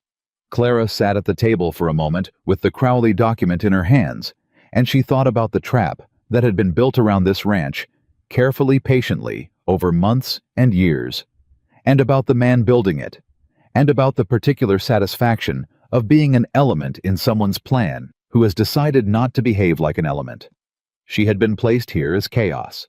She had become something else instead. She stood and she went back to work. That evening, Wade did not go to his office after supper. He sat at the kitchen table while Clara cleaned up, which he did not usually do. Usually he worked until late, the kind of man who filled his own silence with purpose. But he sat there, and after a while he said, Tell me about Boston. She turned from the counter. What do you want to know? Whatever you want to tell. She turned back to the dishes and thought about it, about what there was to tell, and what was actually worth saying. My father's office was on Beacon Street, she said. Small practice, mostly estate work, some contract disputes. He was a good lawyer, not famous, but good, the kind people came back to. She paused. He got sick when I was 27. I ran the practice for 2 years before he died, and then my brother... She stopped. My brother inherited the practice and the house and everything else because that is how it works, and he sold most of it, and I had 4 years of experience managing a legal office and nowhere to put it. So the arrangement, Wade said. So the arrangement, she said. It seemed like a structure, a place. I didn't think of it as marrying Edmund Denton specifically. I thought of it as going somewhere that needed what I had. And Silver Bluff had Edmund Denton. Silver Bluff had you, she said, before she could stop herself. The words hit the kitchen air and stayed there. She kept her hands in the dishwater and did not turn around, and the silence behind her lasted long enough that she considered whether she was going to have to say something to fill it, or whether she could simply let the moment pass into the general current of things unsaid. Clara, Wade said. She turned around. He was still at the table, but he had turned in his chair to look at her directly, openly, with none of the management she sometimes saw in his expression, none of the careful control he applied to difficult things. When Fletcher's work is done, he said, when the filing is complete and the legal situation is settled, what were you planning to do? I hadn't decided, she said, truthfully. What if I asked you to stay? The kitchen was very still. Not as a housekeeper, he said. Not with a contract and a timeline. He paused. I mean... He stopped. He looked at the table. He looked at her. I am not good at this, he said with such direct self-awareness that it almost made her want to smile. I say things in the wrong order, and I keep too much inside, and I work too much.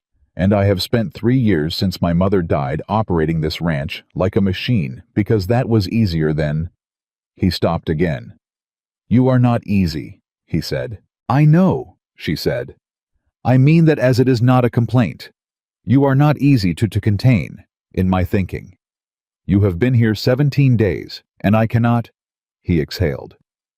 You are in the house, and you are in the legal situation, and you are in what Hannigan says at breakfast, and what Garrett thinks when he's nervous, and how Dutch looks at the table when the food is right. He paused. You're in everything.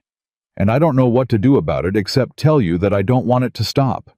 Clara stood at the kitchen counter with her hands still damp and looked at this man, this private, controlled, deliberately unreadable man who had said more in the past 2 minutes than he had said in any previous conversation, and who looked saying it like someone who had been holding a heavy thing for a long time and had finally decided to set it down. "I'm not going anywhere," she said. It came out quietly, without drama, just the plain shape of something decided. Wade looked at her. "Not because of the legal situation," she said. "Not because of Crowley or Fletcher or the filing. Because—" She paused. She thought about what was true. "Because you stepped forward on a platform when you didn't have to, and offered me something real when everything else was false, and I have been exactly who I am in this house, and no one has asked me to be less of it." She held his gaze. "That is not a small thing either." Wade stood up. He walked across the kitchen. He stopped in front of her, not close enough to be anything but present, just close enough to be there, and he looked at her with the direct, unguarded expression that she had come to understand was the most honest thing about him. "I can't let you go," he said. She looked at him. "I know that's—" He paused. "I know that's not a thing I have the right to say to a woman who came here under the terms she came under. I know what the arrangement was. I know it's been 17 days. 18, she said. 18. Something moved in his face. "I can't let you go," he said again, quieter.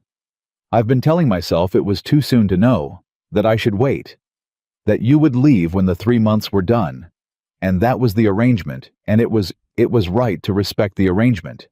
He stopped. "But watching you in the yard the night of the fire, telling my men what to do, not flinching, not stepping back." He paused. "I stopped being able to tell myself I should wait." Clara looked at him for a long moment. "Then stop waiting," she said. And the thing that moved across Wade Carver's face was not quite the same as anything she had seen there before. Not the controlled assessment of the platform, not the careful directness of the work. Something more unguarded than either, something that was simply the expression of a man who has been given what he needed and is letting himself know it. He didn't reach for her. He didn't move. He just looked at her the way he had looked at things he was deciding to trust. "Mine," he said, quietly. Just the word. Not with possession. Not with claim.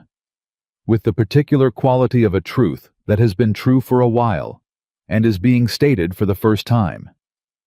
Clara held his gaze. "Don't make promises while the ranch is under siege," she said. "It's not a promise," he said. "It's a fact." And in the kitchen of the CCC, with the dishes half done, and Garrett on the road to Billings, and Crowley's letter on the table, and everything still unresolved and difficult and genuinely dangerous, Clara Hart looked at the fact of it and found that she had nothing to argue. She turned back to the dishes. "Then it's a fact," she said. And Wade Carver stood in the kitchen that smelled like bread and coffee and the particular order that had come back into a house that had needed it, and for the first time in 3 years, he didn't go to his office. He stayed. He sat at the table. He didn't say anything more. He didn't need to. Garrett came back from Billings in 2 days, instead of 3, which meant he had pushed the gray horse harder than anyone had asked, and hadn't slept properly either direction.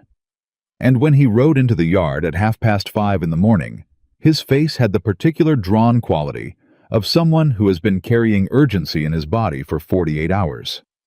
Clara was already up. She heard the horse before anyone else did, and she was at the door when Garrett dismounted. "Letter for Mr. Carver," he said. "Fletcher said to bring it fast." "Give it to me," Clara said. "I'll wake him." Garrett handed it over and then stood there swaying slightly, and Clara said, "Go eat something. There's bread on the counter," before she turned and went down the hall to Wade's door and knocked twice sharp. He opened it in under a minute, already dressed, which told her he had not been sleeping soundly either. She handed him the letter without preamble. He broke the seal and read it standing in the doorway, and she watched his face move through several things in rapid succession.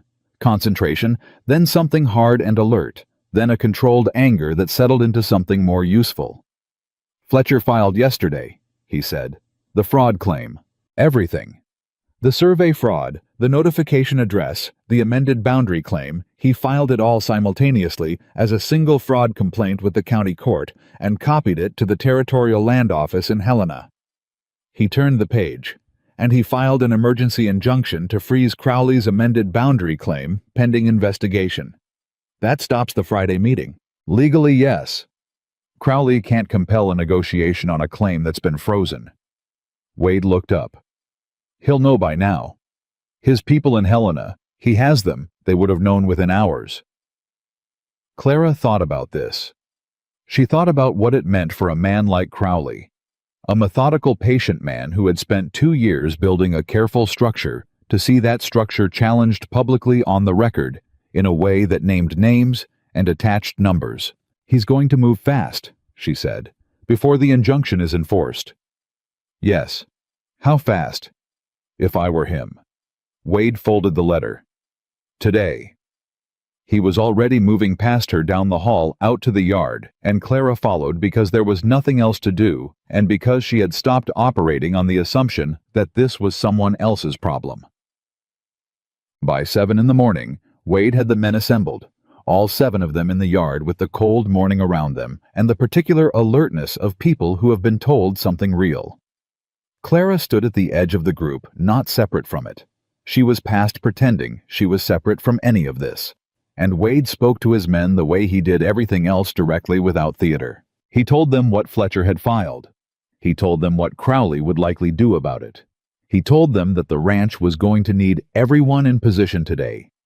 Fence lines covered the barn, secured the water troughs full, the northern approach watched. He told them no one rode out alone. Hannigan said, "You think he'll send men." "I think he already has," Wade said. "I think they're already on the road." Dutch said something. Hannigan translated, "How many?" "Crowley keeps 6 hired men on the payroll who aren't cowboys," Wade said. "Maybe more if he spent the last week preparing." 6 against 7, Prescott said. His broken arm was out of the full splint, but not strong yet, and he was holding it against his body in the way he had since the injury. Plus Miss Hart. "Miss Hart is not a fighting consideration," Wade said. Clara said from the edge of the group, "Miss Hart is standing right here." Everyone looked at her. "I can load a rifle," she said. "I can also think which may be more useful." She looked at Wade. "You're planning for a direct approach man at the fence or the yard. But Crowley is not a direct approach man. He's been indirect for 2 years. "He's out of time for indirect," Wade said. "Which makes him more dangerous, not less," Clara said. "A patient man in a hurry makes mistakes, but he also takes shortcuts he wouldn't take otherwise." She paused. "The barn, the roof. If they're trying to disable the operation rather than fight the men..." Wade's expression shifted. "Hannigan," he said immediately. "Take Dutch.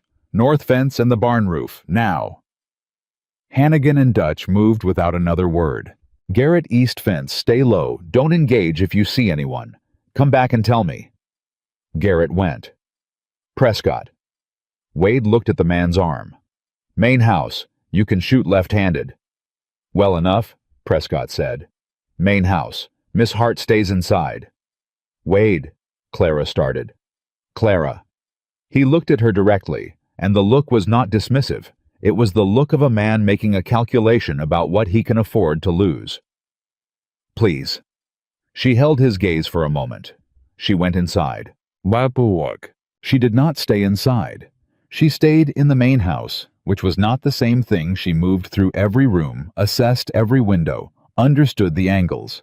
And then she went to the small room off the kitchen, where she had been organizing documents, and she took the shotgun that had been behind the door since the first day, which she had noticed and catalogued and not touched, and she loaded it from the box of shells on the shelf above it. She had fired a shotgun exactly once at her friend's farm outside Boston when she was 24, and the friend's husband had insisted on teaching her after a coyote came too close to the henhouse. She remembered the mechanics. She remembered the kick. She set it on the kitchen table, where it was accessible, but not visible from the windows. Then she went back to the window and watched the yard. Prescott was at the front room window. She could hear him moving occasionally, a soft shift of weight.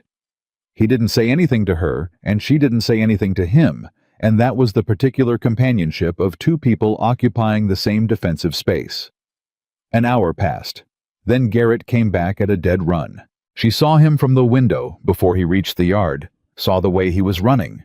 Not the run of a man with news, but the run of a man being followed, and she had the kitchen door open before he hit the steps. "3 men," he said, barely breath behind it. "East fence coming in on horseback, armed. Where's Wade?" "Barn, he was at the barn." "How far behind you?" 5 minutes, maybe less. Clara made the calculation the way she had learned to make things fast committed, without the luxury of hesitation. "Go tell Prescott," she said. "Front window, don't show yourself." She took the shotgun off the table. She went to the east-facing window in the small office, the one she had looked out of every day for 3 weeks, while organizing documents, and she stood back from it in the shadow, and she watched. The 3 men came in through the east gap in the fence, where the fire had burned a section down 3 weeks ago, and they had not yet fully repaired. They came in fast, and they came in with the particular purposeful quality of men who have been told what to do and where to go, which meant they were not improvising. They had a plan, they had been given it, and the plan was probably the barn. She heard Wade's voice from the yard before she saw him sharp commanding, "Stop where you are." The 3 men stopped. One of them had a rifle already up. Clara could not see from her angle whether Wade was covered. She moved to a different window carefully, not enough to be visible. He was in the open yard with 2 of his own men flanking him, and he was standing the way he stood. Everything feet planted. No wasted movement, the stillness of someone who is not going to be moved. "Crowley sent you," Wade said. It was not a question. The man with the rifle said something she couldn't hear from inside. Wade said louder, "You're on Triple C land. You're armed and trespassing, and I have 7 witnesses. Whatever you were sent to do, you need to think about whether it's worth what comes after." She saw the men exchange something, a glance, a calculation. Then she saw the 4th man. He had come from the north, from the direction of the barn, and he was already past the outer structure, already inside the yard perimeter, and he was moving fast and low, and he had something in his hand that was not a rifle. He had a torch. Clara went through the kitchen door. She was across the yard in seconds, not running, because running changes your aim. Moving at the pace that lets you stay controlled. And she came around the corner of the barn with the shotgun up and said in the clearest voice she had, "Put it down." The man with the torch stopped. He was maybe 30, with a face she didn't know.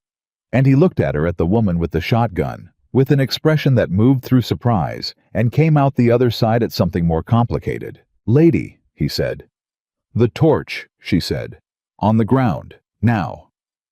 From the front of the yard she heard shouting. Wade's voice, other voices, the controlled chaos of a confrontation that was deciding what it was going to be. She did not look away from the man in front of her. "You won't shoot," he said. "I shot a coyote at 40 yards in the dark," she said, which was not true in any factual sense, but was true in every meaningful one. "You are much closer." He held the torch. She held the shotgun. And then Wade came around the corner of the barn at a run and saw them, and he said nothing. He assessed instantly the way he assessed everything, and he walked forward and took the torch from the man's hand, with the particular authority of someone who has decided the moment is over, and the man let him take it, because there was nothing else to be. "Dutch," Wade said without raising his voice. Dutch materialized from behind the barn. "Take him," Wade said. Dutch took him. Wade looked at Clara. She lowered the shotgun. "I told you to stay inside," he said. "I know," she said. "He could have." "He didn't," she said. Wade looked at her, at the shotgun in her hands, at her face, which she was aware was completely steady, because she had decided it would be, and at whatever he saw behind that steadiness, which was also real.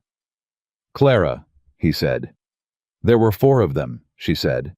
"You were counting 3. He was silent for a moment. "Yes," he said. "You would have seen him when it was too late." Yes, he said again, quieter. He looked at the torch in his hand, then at the barn, then back at her. Something moved through his expression that was not calm, was the furthest thing from calm, but which he brought back under control, with the visible effort of a man who needs to finish the thing he's in before he can be what the moment is making him. We're not done, he said. Front of the yard. Then go, she said. I'm right behind you. He went. Clara followed, and she was aware of Dutch behind her with the fourth man, and she was aware that her hands were steady, and her heart was not, and she thought, this is what it means to be the spine of something. Not to be unafraid. To be afraid and stay anyway. The three men at the front of the yard had not moved. They had not moved because Hannigan was on the barn roof with a rifle, and they had noticed him, which meant that for the past 4 minutes they had been standing in the yard with the particular stillness of men who are reconsidering their situation. Wade came around the corner and they looked at him, and they looked at Clara 3 steps behind him with the shotgun, and the calculation on their faces shifted into something closer to defeat. Crowley sent 6 of you, Wade said. I have the 4th. Where are the other 2? The man who had spoken before said nothing. Wade waited. He was very good at waiting. East Road, the man finally said. They were supposed to cut the fence further out and then come in when we... He stopped. When the barn was burning, Wade said flatly. The man said nothing. The filing in Helena, Wade said. Did Crowley tell you about it? A pause. No, the man said. His claim has been frozen by an emergency injunction from the county court. Whatever he told you this land was worth to him, it is not worth it today. The law is in the process of undoing what he built. Wade's voice was steady, factual, without any particular heat. You were sent here on a job that is already lost. The question now is whether you want to add criminal charges to a lost cause. The men looked at each other. Garrett, Wade said. Sir, ride to town. Get the sheriff. He paused. Take the long road not through Silver Bluff. Use the northern approach. Garrett went. The 3 men stood in the yard. They didn't run because Dutch was visible on the barn roof, and Hannigan had not put down the rifle, and running would make it worse. They stood there with the particular deflation of men who had been given a job by a man with resources and confidence, and had arrived to find that the confidence was no longer warranted. Clara stood with the shotgun and watched them, and she thought about Crowley in his house, or on the road, or wherever a methodical man goes when his plan comes apart, and she thought, you sent 6 men with torches, and they failed. What does a man like that do next? She thought she knew. She went inside, and she wrote a note, and she gave it to Prescott. If anything happens to Wade before the sheriff arrives, she said, give this to Fletcher. His address is on the envelope. Prescott looked at the envelope. What is it? He said. Everything I know, she said. In case I need someone else to know it. Prescott looked at her for a long moment. Nothing's going to happen to Mr. Carver, he said with the conviction of a man who needs it to be true. No, Clara said. It's not. But in case. He took the envelope. The sheriff arrived from the county seat, not Silver Bluff, because Garrett was a smart young man who understood that the Silver Bluff sheriff was Victor Hale's cousin and that the county sheriff was a different matter. His name was Aldred Cobb, and he was 55 and had the economy of movement of a man who has been doing hard work for a long time and stopped wasting energy on things that didn't require it.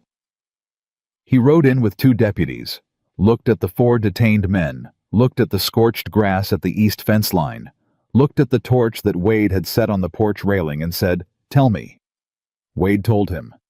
Cleanly in sequence, without editorializing. Cobb looked at Clara when Wade mentioned the 4th man. You came around the barn, he said. Yes, Clara said. With the shotgun? Yes. Cobb looked at the shotgun, which she had set beside the door when she came back inside, and which was now visible through the open door. You know how to use that, he said. I know how to make someone believe I do, she said, which is sometimes more important. Cobb made a sound. It was not quite a laugh. He took the four men. He took their statements, which were inconsistent with each other in ways that were useful, and he took the torch and he asked Wade about the two men on the East Road who had been sent to cut the fence. "My men are out there now," Wade said. "They found the cut section, but not the men they moved when they heard the shot. I'll send a deputy east," Cobb said. He paused. "Fletcher's filing, I know about it. Heard from Helena this morning." He looked at Wade with the steady appraisal of a man deciding how much to say. "Marcus Crowley has more friends in this county than you know." "I know about most of them," Wade said. "Not all," Cobb said. "He has a connection in the Territorial Land Office, not the main office, a clerk. Someone who could have slowed the injunction or misplaced the filing." He paused. "The filing got through before that clerk came to work this morning." Clara looked at Wade. "Fletcher moved fast," she said. "Fletcher moved that fast on purpose," Wade said. He looked at Cobb. "Is the clerk going to be a problem?" "That clerk has a name, and I have it, and it'll be on the right desks by tomorrow," Cobb said. "I'm telling you this because you should know the scope of what you're dealing with." He paused again. "And because Fletcher vouched for you when I spoke to him this morning, and that's enough for me." He tipped his hat to Clara. "Miss Hart," he said, "you did right." He left. The yard was quiet after he went, the particular quiet of a space that has had violence in it and is settling back into itself. Hannigan came down from the barn roof. Dutch stood in the yard with his arms crossed and looked at the east fence gap with an expression of focused displeasure. Garrett came and stood next to Clara. "You went around the barn," he said. "Yes," she said. "With the torchman." "Yes." He was quiet for a moment. Then very seriously, with the gravity of a 22-year-old who means every word, "I'm glad you're here, Miss Hart." Clara looked at him. "Clara," she said. He almost smiled. "Clara," he said. The afternoon was the particular kind of exhausted that comes after prolonged alertness. Not tired in the body, or not only that, but tired in the way that sustained vigilance makes you tired. The drain of spending hours with your attention at full extension. Clara made a meal. She made it the way she made things when something had been hard, with real attention, with the particular care of cooking. That is also a way of coming back to yourself. There was beef, and there were the last of the autumn potatoes, and there was bread. And she fed everyone, and the long table in the kitchen, that had once been too large for 2 people, held 10 that evening without feeling crowded. Nobody talked much, but they were all there, which said the thing that needed saying. Wade sat at the head of the table, and he ate, and he was quiet, and Clara sat at the other end, and watched him. The way she watched things, she was trying to understand. He was processing, she knew that about him. Now knew the particular quality of his silence, that was not distance, but depth, the underwater working out of something that needed to be settled before it could be surfaced. After the men had gone to the bunkhouse, Wade stayed. He sat at the table while Clara cleared it, and he said, "You knew there was a 4th man." "I thought there might be," she said. "It was a pattern. 3 visible, 1 not. Crowley likes redundancy." "You could have been hurt." "So could you," she said. "So could any of the men." "The men are—" "Don't say it," she said quietly. "Don't say they're different." He was silent. "I am not made of different material than anyone else in that yard today," she said. "I am afraid in the same ways. I stayed in the same way. Don't make me smaller than that." Another silence. Longer. "I'm not making you smaller," Wade said. He exhaled. "I am sitting here trying to tell you that when Dutch came and told me you had a man at gunpoint behind the barn, something happened in my chest that I did not—" He stopped. He looked at the table. "I don't have a good way to say what I felt." "Try," she said. Because that was what she had said before, and because it was still the right answer. "Terrified," he said. "And then—" He stopped again. "And then when I came around and saw you standing there steady with the gun up and the man not moving." He looked at her directly. "Proud," he said. "I was proud of you. Proud in the way that—" He shook his head. I've never been proud of someone I'm also terrified for. Clara set down the bowl she was holding. That's what it means to care about someone, she said. Both things at once. He looked at her. Is that what this is? He said, not quite a question. Yes, she said. I believe it is. The kitchen was quiet. When I said what I said last night, Wade said, mine. I want to say it again with more behind it. Not as a claim. I know it can't be a claim. I know who you are and what it would mean to you to be claimed. He stopped. He started again. I want you to be here, he said. I want you to be here in the same way that the bread is here and the fire is here and the things that make this a home instead of just a property. I want you here the way things belong somewhere. Not because I own them, because they fit. Clara stood very still. That is the most careful proposal I have ever heard, she said. Something moved across his face. Is it a proposal? I think it is, she said. If you want it to be. He stood up. He walked to her, and he stopped close the same distance as the night before, close enough to be present, far enough to give her room, and he looked at her the way he had looked at the list she had written from memory, the way he had looked at the letter from Crowley, the way he had looked at the documents Fletcher took to Billings with the total attention of a man who does not do anything halfway. I want it to be, he said. Clara looked at him for a long moment. She thought about Boston. She thought about a platform. She thought about Edmund Denton's envelope and the $4.60 and the particular calculus of a woman with nowhere to go who walked off a platform anyway. She thought about what it meant to go somewhere that needed what you had and find unexpectedly, without planning, without any design at all, that what you had was exactly the right thing. Ask me, she said. He took her hand. Both of his around hers the way Fletcher had shaken Wade's hand at the beginning with both hands, with the weight of someone who means the gesture. Clara Hart, he said, will you stay? Not for 3 months. Not for a wage or a contract or a ticket back to wherever else you might have gone. He paused. Will you stay because this is yours as much as it is mine? She looked at his hands around hers. She looked at his face. She thought, I have been the spine of this house for 3 weeks without anyone asking me to be, which means it is already true. He is asking me to call it by the right name. Yes, she said.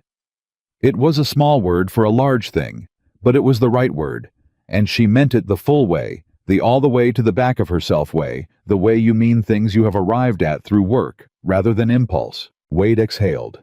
It was not relief exactly. It was the sound of a man releasing something he had been holding. He did not let go of her hand. There's still the legal matter, she said after a moment. I know, he said. Crowley's not finished. No, he said. He's not. Fletcher needs a deposition from me, probably in Billings. We'll go together. She looked at him. Together. If you want, he said. I want, she said. He looked at their hands. The men are going to notice, he said. Hannigan already knows, Clara said. He's been watching you watch me for a week. Something moved across his face that was the closest thing she had seen to genuine surprise. Hannigan, he said. He's perceptive, she said. Don't underestimate him. Wade made a sound. This time she recognized it had heard it twice before in small moments, when something landed that was unexpectedly right. It was his version of laughter. Controlled, minimal, but real. I should have known, he said. Yes, she said. You should have. She had not moved away. He had not let go. They stood in the kitchen that was hers, as much as it was his.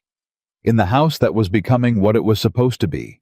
And outside the windows the Montana dark was full and complete, and the fence line that needed repair was still scorched, and the legal fight was still ahead, and the deposition was still waiting, and Crowley was still out there, calculating his next move with the patience of a man who had not yet understood that he had already lost the most important element of his plan. He had sent Clara Hart to Silver Bluff as chaos. She had become the spine of the thing he was trying to break. And she was staying. The letter from Fletcher arrived 2 mornings later. It was longer than the previous ones, dense with legal language that Clara moved through quickly translating as she went. Wade stood beside her at the desk beside her, not across from her, which was different, and which neither of them commented on. The territorial court in Helena has accepted the fraud complaint, she said. That means it's out of the county, out of Crowley's local connections. He can't reach the territorial court, Wade said. Not easily, not without exposure. She turned the page. Fletcher says the surveying company has confirmed in writing that they performed no third engagement with CCC. That's the documentary evidence for the Marsh fraud. And the Denton notification address. She read further. The county clerk who accepted the amended filing is... She stopped. What? Wade said. The county clerk who accepted the filing and recorded the false notification address is named on a separate complaint. Fletcher has filed it concurrently. She looked up. It's not just Crowley now. It's Crowley and Denton, and the county clerk and the Helena land office clerk that Cobb mentioned. He's taking all of them at once, Wade said. Fletcher is not a man who does things halfway, Clara said. No, Wade said. He's not.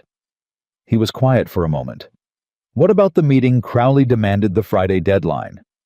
The injunction supersedes it. The meeting has no legal basis. She looked at the final paragraph. Fletcher says... She almost smiled. Fletcher says to tell you that Crowley's attorney has already been in contact with his office requesting to negotiate a settlement. The kitchen was very quiet. He's trying to settle, Wade said. He's trying to settle before the territorial court schedules a hearing, Clara said.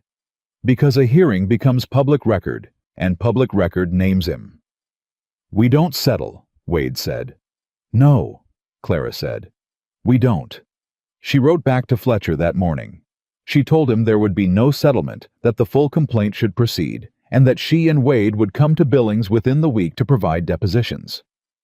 She told him to move as fast as the law allowed. She sealed the letter and gave it to Holt. Then she went back to the kitchen and started on the bread because the sourdough culture needed feeding and the day needed to continue. And life in a ranch does not pause for legal strategy. And somewhere between the flour and the water, she thought, this is what winning looks like. Not a moment, not a scene, just continuing, staying in the work. She kept going. She did not stop. The ride to Billings took 2 days, and they went together, which was what they had said they would do, and which felt on the morning they left like a declaration, as much as a logistics decision. Hannigan stood in the yard when they rode out and said nothing, but the look on his face said everything. A man like Hannigan would never put into words something satisfied, and settled the expression of someone watching a thing arrive that has been a long time coming. Dutch raised one hand from the fence line where he was working. Garrett called out, "Safe riding," with the enthusiasm of someone who had been waiting to say it. Prescott said nothing. He just nodded at Clara, once the way he had nodded in the kitchen when his arm was being set, the nod of a man expressing something real with the minimum movement available to him. Clara rode Bess, who had become hers, in the way that things become yours when you tend them consistently and honestly. She was not graceful on horseback, yet she knew that Wade had told her plainly that she had another month of work before grace was the right word. But she was competent, which was what mattered, and the mare understood her well enough now that the communication between them had its own shorthand. They rode mostly in comfortable silence, which was one of the things she had come to value most about Wade Carver. He did not fill space with words it didn't need. When he spoke, it was because something needed saying. When he was quiet, the quiet was real. But on the first evening, when they had stopped and the fire was built and the dark was full around them, he said, "I want to tell you something. About my mother." Clara looked at him across the fire. "You don't have to," she said. "I know," he said. "I want to." She waited. "She came to Montana from Kentucky," he said. "My father brought her out in 1858 when there was almost nothing here. She used to say she cried for the first 6 months because she missed trees." He paused. "Kentucky has trees. Real ones close together. Montana was, she said it felt like someone had taken everything she knew and spread it out so thin it almost disappeared. What changed? Clara said. She built something, he said. She built the kitchen first, then the root cellar, then the garden. He looked at the fire. She told me once that you can't love a place you haven't put your hands into, that the land doesn't mean anything until you've worked it. He paused. She put her hands into everything. By the time I was old enough to understand the ranch was her, not my father's, hers. Clara said nothing. She waited. When she died, Wade said the ranch stopped being itself. Not because we couldn't operate it, we could. We did. But it stopped being. He searched for it. Inhabited. It was a functioning operation and an empty house, and I told myself that was fine, that the operation was the point. It wasn't fine, Clara said. No, he said. It wasn't. He looked at her. You walked into that kitchen on the first day and started asking about the salt. And something... He stopped. He shook his head slightly. Something that had been wrong for 3 years started being right again. Clara looked at the fire. She would have liked you, he said. My mother. She liked people who didn't waste motion. I waste motion sometimes, Clara said honestly. Not that I've seen. You haven't seen me try to mend something. I'm terrible at mending. He looked at her. What? Needlework, she said. I am genuinely bad at it. My stitches are uneven, and I lose patience with anything smaller than a hem. She met his eyes. I wanted you to know that before you had too many illusions.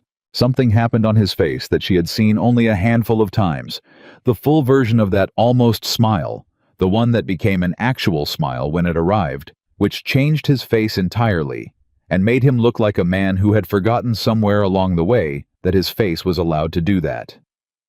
Terrible at mending, he said. Terrible, she confirmed. Good, he said. She looked at him. My mother was terrible at mending too, he said. She said it was the only domestic skill that required patience she didn't have. He paused. She paid Mrs. Greer in town to do it. Mrs. Greer, Clara said. I'll find her. He looked at her with that direct, open look. You're already planning, he said. I'm always planning, she said. You knew that. Yes, he said. I did.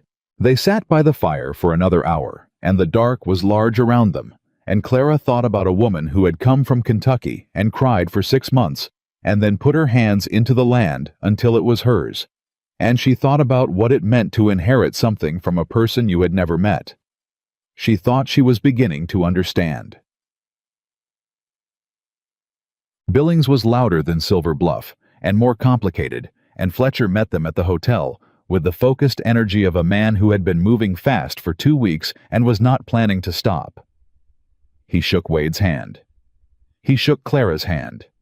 He looked at them both and said, You came together, with the tone of a man noting a fact that confirmed something he had already concluded. We did, Wade said. Fletcher made the sound that was not quite amusement. He laid out the situation over the hotel dining table with coffee and documents, and the particular clarity of a man who has been working a complicated problem and is now ready to show his work. The territorial court had accepted the full fraud complaint. The emergency injunction on Crowley's boundary claim was holding. The county clerk, who had recorded the false notification address, had been suspended pending investigation. The Helena Land Office clerk that Sheriff Cobb had named was under formal review. That's 4 fronts, Clara said.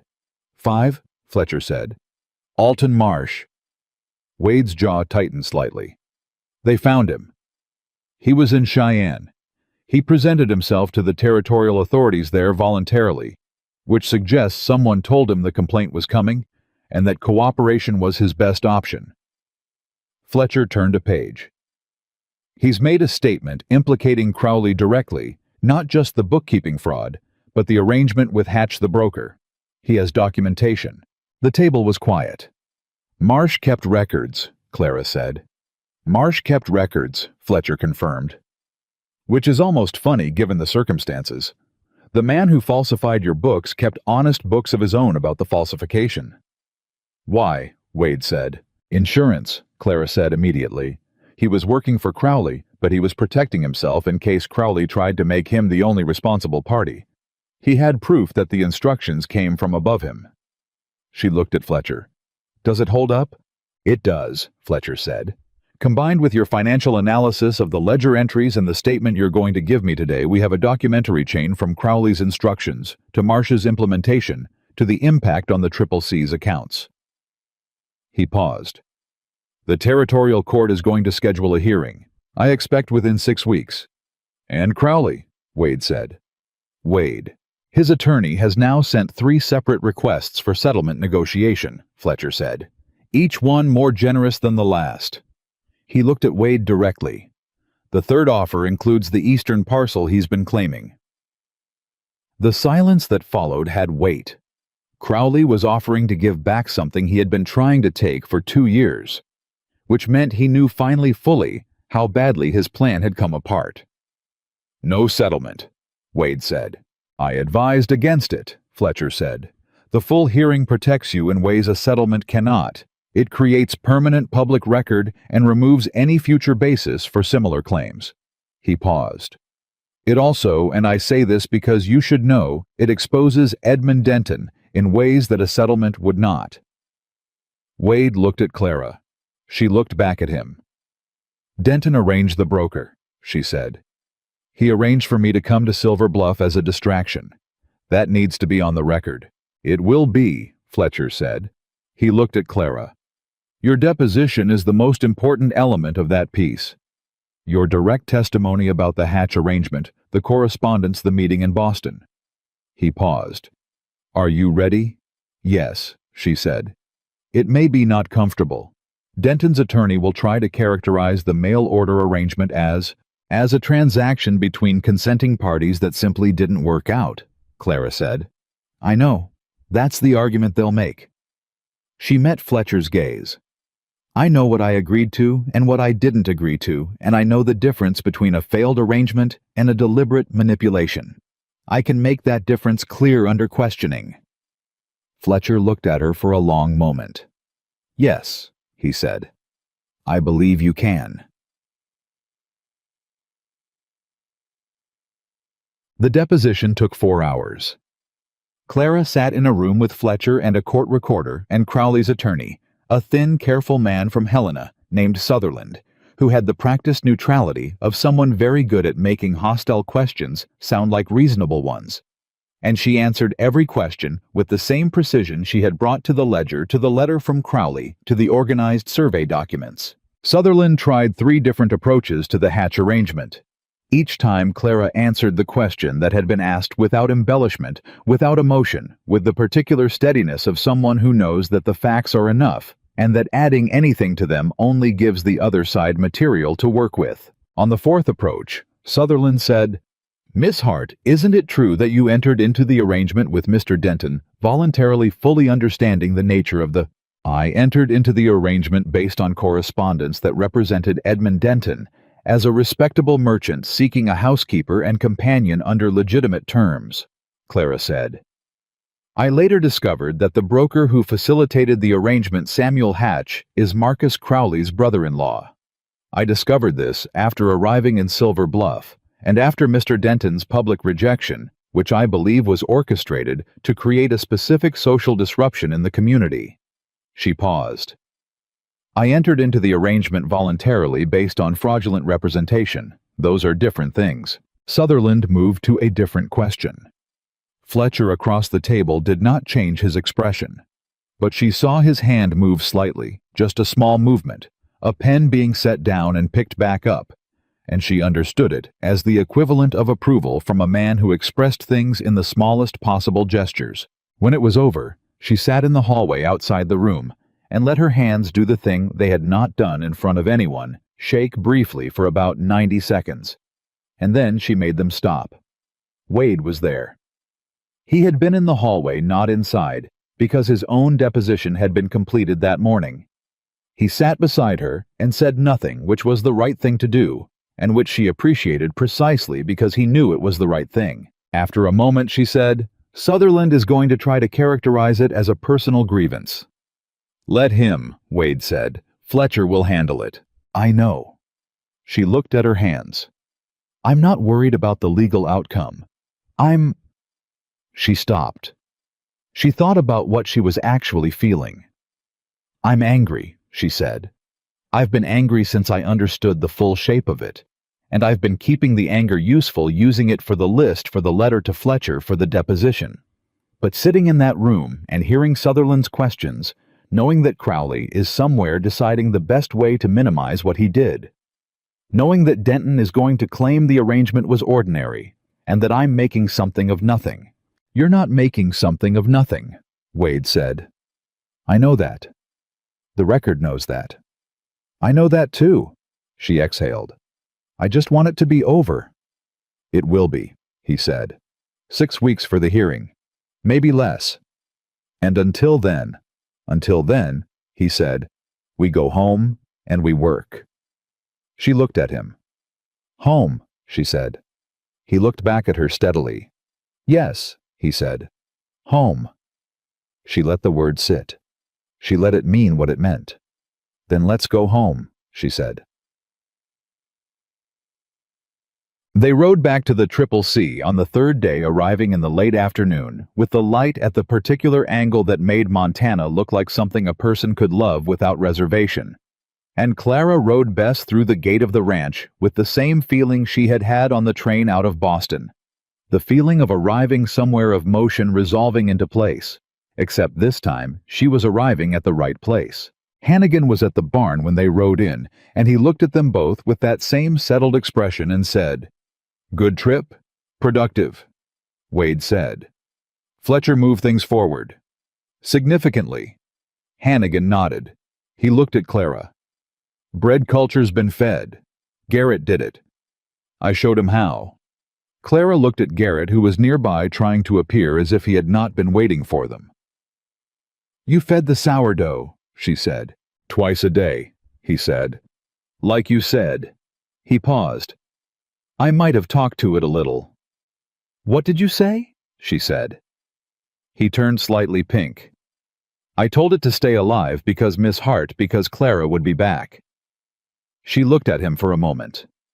"Good," she said. "It works better when it knows it's needed." She dismounted and took Bess to the barn herself, and she stood in the familiar smells of the barn, for a moment, horse and hay, and the particular Montana cold that came in through the boards at the end of the season, and she let herself feel the full weight of being back. Not returned. Not arrived. Back. The difference was significant, and she knew it, and she let herself know it without qualification. This was hers. Not because anyone had given it to her, because she had put her hands into it. Châtier. Fletcher's letter arrived 3 weeks later with news that accelerated everything. Marcus Crowley had not waited for the territorial hearing. He had, in the intervening weeks, made one final attempt to reframe the situation, had hired a second attorney, had filed a counter-complaint, claiming the Triple C's fraud allegations were retaliatory and unfounded, had submitted affidavits from 2 men in Silver Bluff who were willing to state that the boundary dispute was legitimate. One of the 2 men was Victor Hale. Clara read this section of the letter to Wade at the kitchen table and watched him absorb it. "Hale signed an affidavit," he said. "Which means he's now formally part of the record," Clara said. "Which means when the fraud complaint succeeds, his name is attached to a failed counter-complaint." She looked at the letter. "Fletcher says this was a mistake on Crowley's part. Panicked overreach. He's adding material to the record that strengthens our position."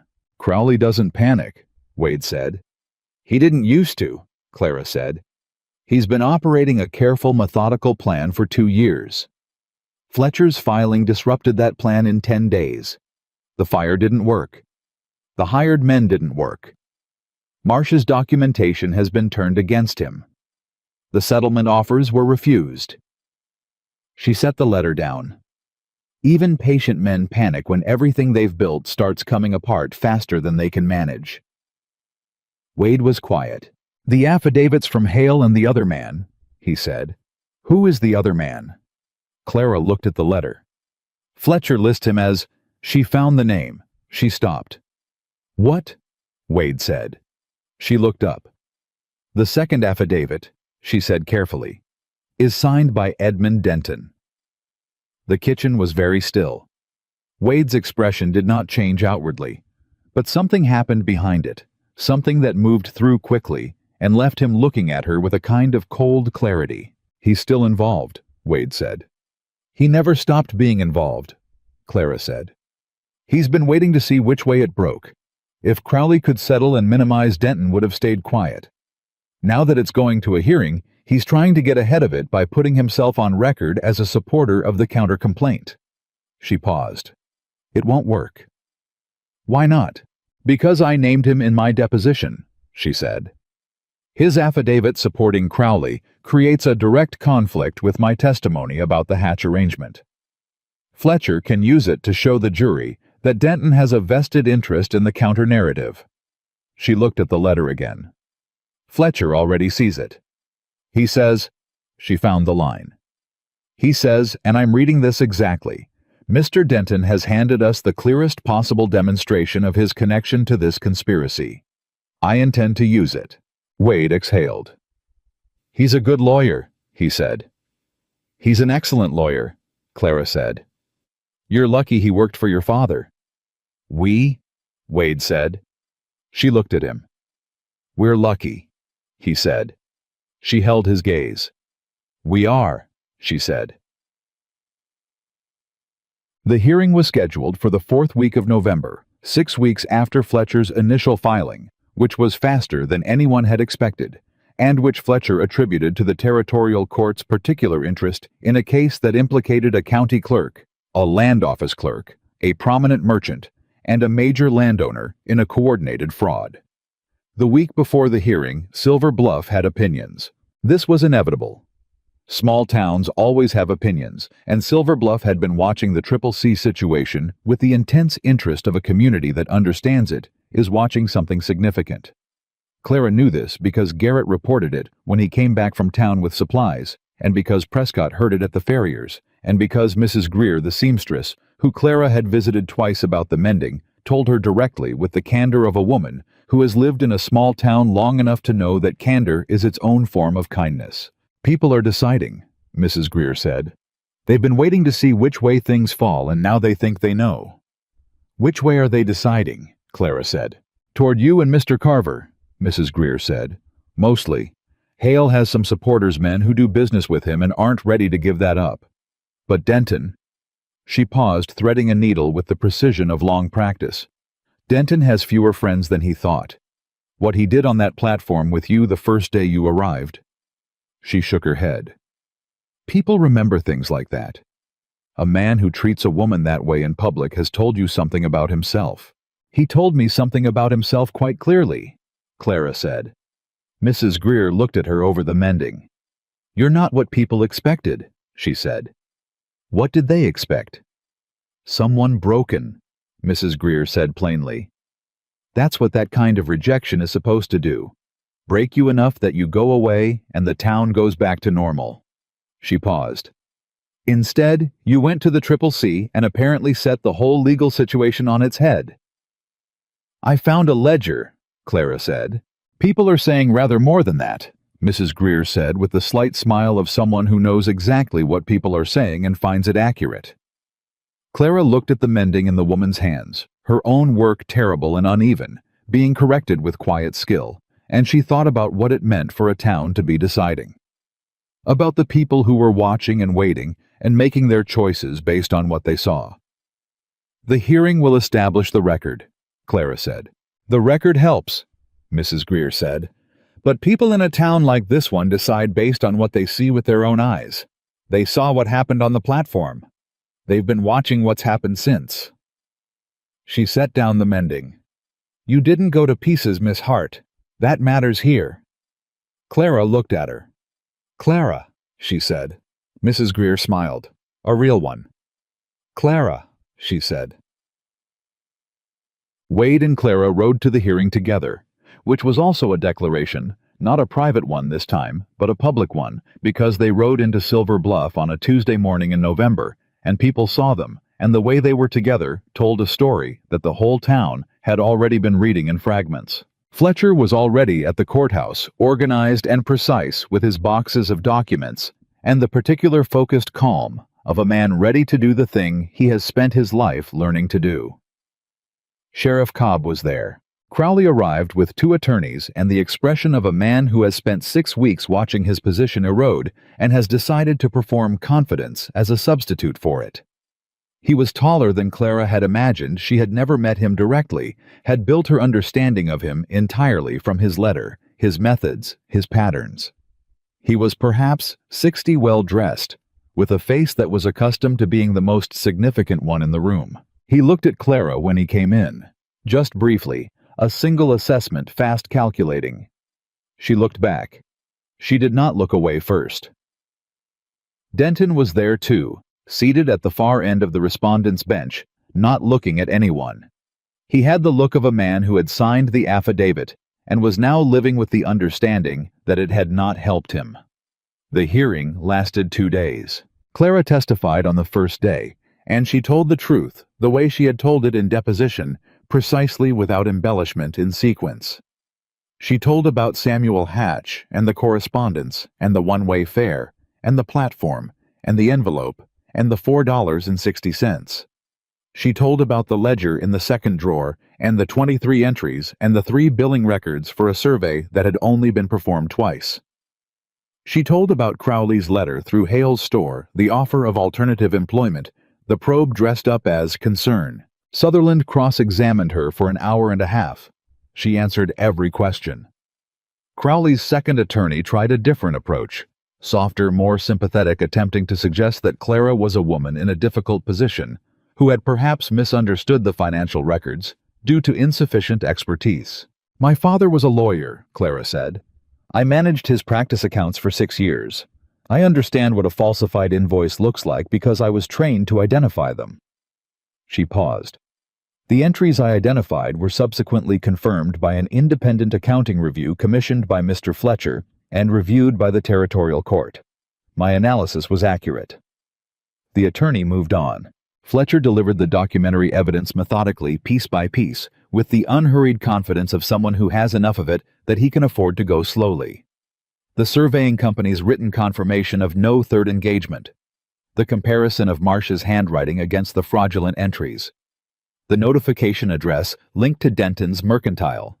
Marsh's own statement, which was read into the record by the court, and which named Crowley in language that was direct and specific, and had been made by a man with nothing left to protect. On the second afternoon, the territorial judge, a compact, precise man named Hargrove, who listened to everything with the same even attention, asked Crowley's lead attorney for the respondent's final position. The attorney said that his client wished to revise his position to one of full cooperation with the court's findings. The room was very quiet. Clara in the gallery understood what this meant before anyone said it. Crowley was conceding. Not settling conceding. Submitting to the judgment of the court, rather than continuing to contest a case he could no longer win. Wade beside her felt the shift in the room and said nothing. Judge Hargrove scheduled his ruling for Friday. The ruling came on a Friday afternoon in November, with Montana cold pressing at the courthouse windows and a room full of people who had made the ride in from various parts of the county, because a case that had started as a private land dispute had become something larger, a question about what the law was actually for, about who it protected and who it exposed. Judge Hargrove ruled for 3 things. First, the amended boundary claim filed by Marcus Crowley was declared fraudulent and permanently voided. The CCC's eastern boundary was confirmed as originally surveyed and recorded. Second, Marcus Crowley was ordered to pay restitution to the CCC for the financial damage caused by the bookkeeping fraud, an amount that Fletcher had calculated from Clara's original list, expanded by the independent accounting review, and which was large enough that it was audible in the room when the judge read it. Third, Edmund Denton. Alton Marsh. Victor Hale and the two clerks were referred to the territorial prosecutor for criminal fraud charges to be determined separately. Crowley received the ruling with the stillness of a man who has prepared for it. Denton received it with the expression of someone who had not, despite everything, fully believed it would arrive. Clara sat in the gallery and heard the judge's words fall into the room, each one landing with the particular weight of things that are going on record permanently. And she felt something that she did not have a single word for. It was too compound, too layered. There was satisfaction, which was the straightforward part. There was the specific relief of a thing being resolved that has been uncertain for a long time. There was something for Wade adjacent to pride watching him receive the ruling with the same stillness he brought to everything straight-backed, controlled present.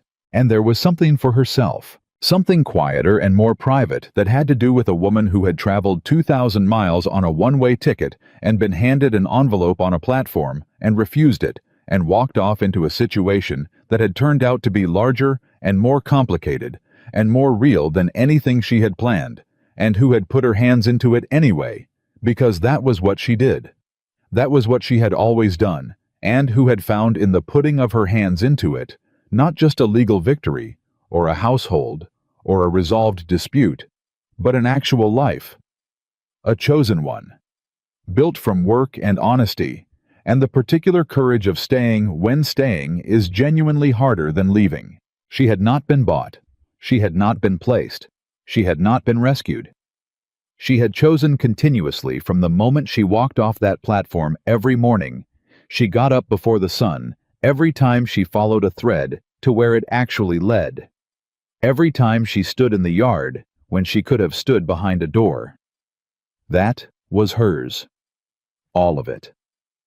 Fletcher found them outside the courthouse. He shook Wade's hand and then Clara's, and he said, "Well done, both of you. You did the legal work," Wade said. "You gave me something to work with," Fletcher said. He looked at Clara. "You gave me something to work with." She held his gaze. "The ledger was already there," she said. "It just needed someone to open the drawer." Fletcher said. "Yes." He looked between them. "I'll handle the prosecutor's referrals from here. You two should go home."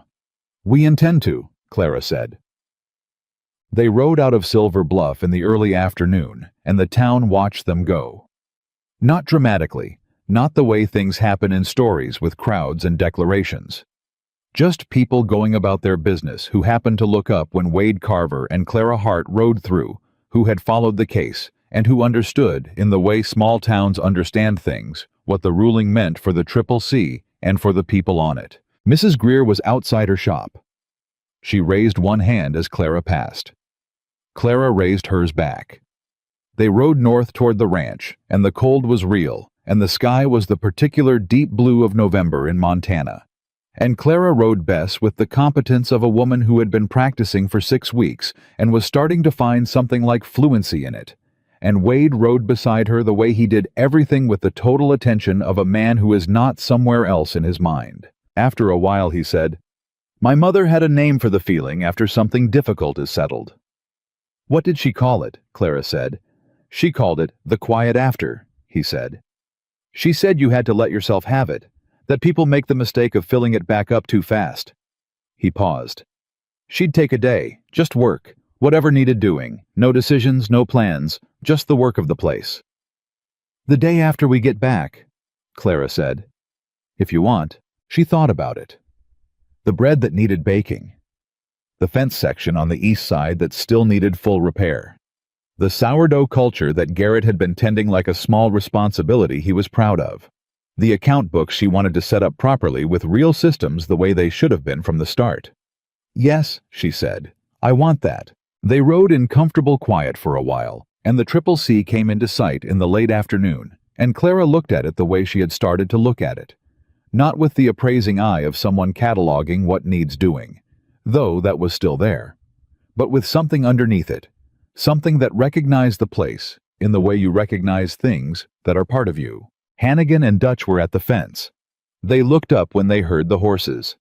Dutch raised his hand, his one gesture always meaning the same thing.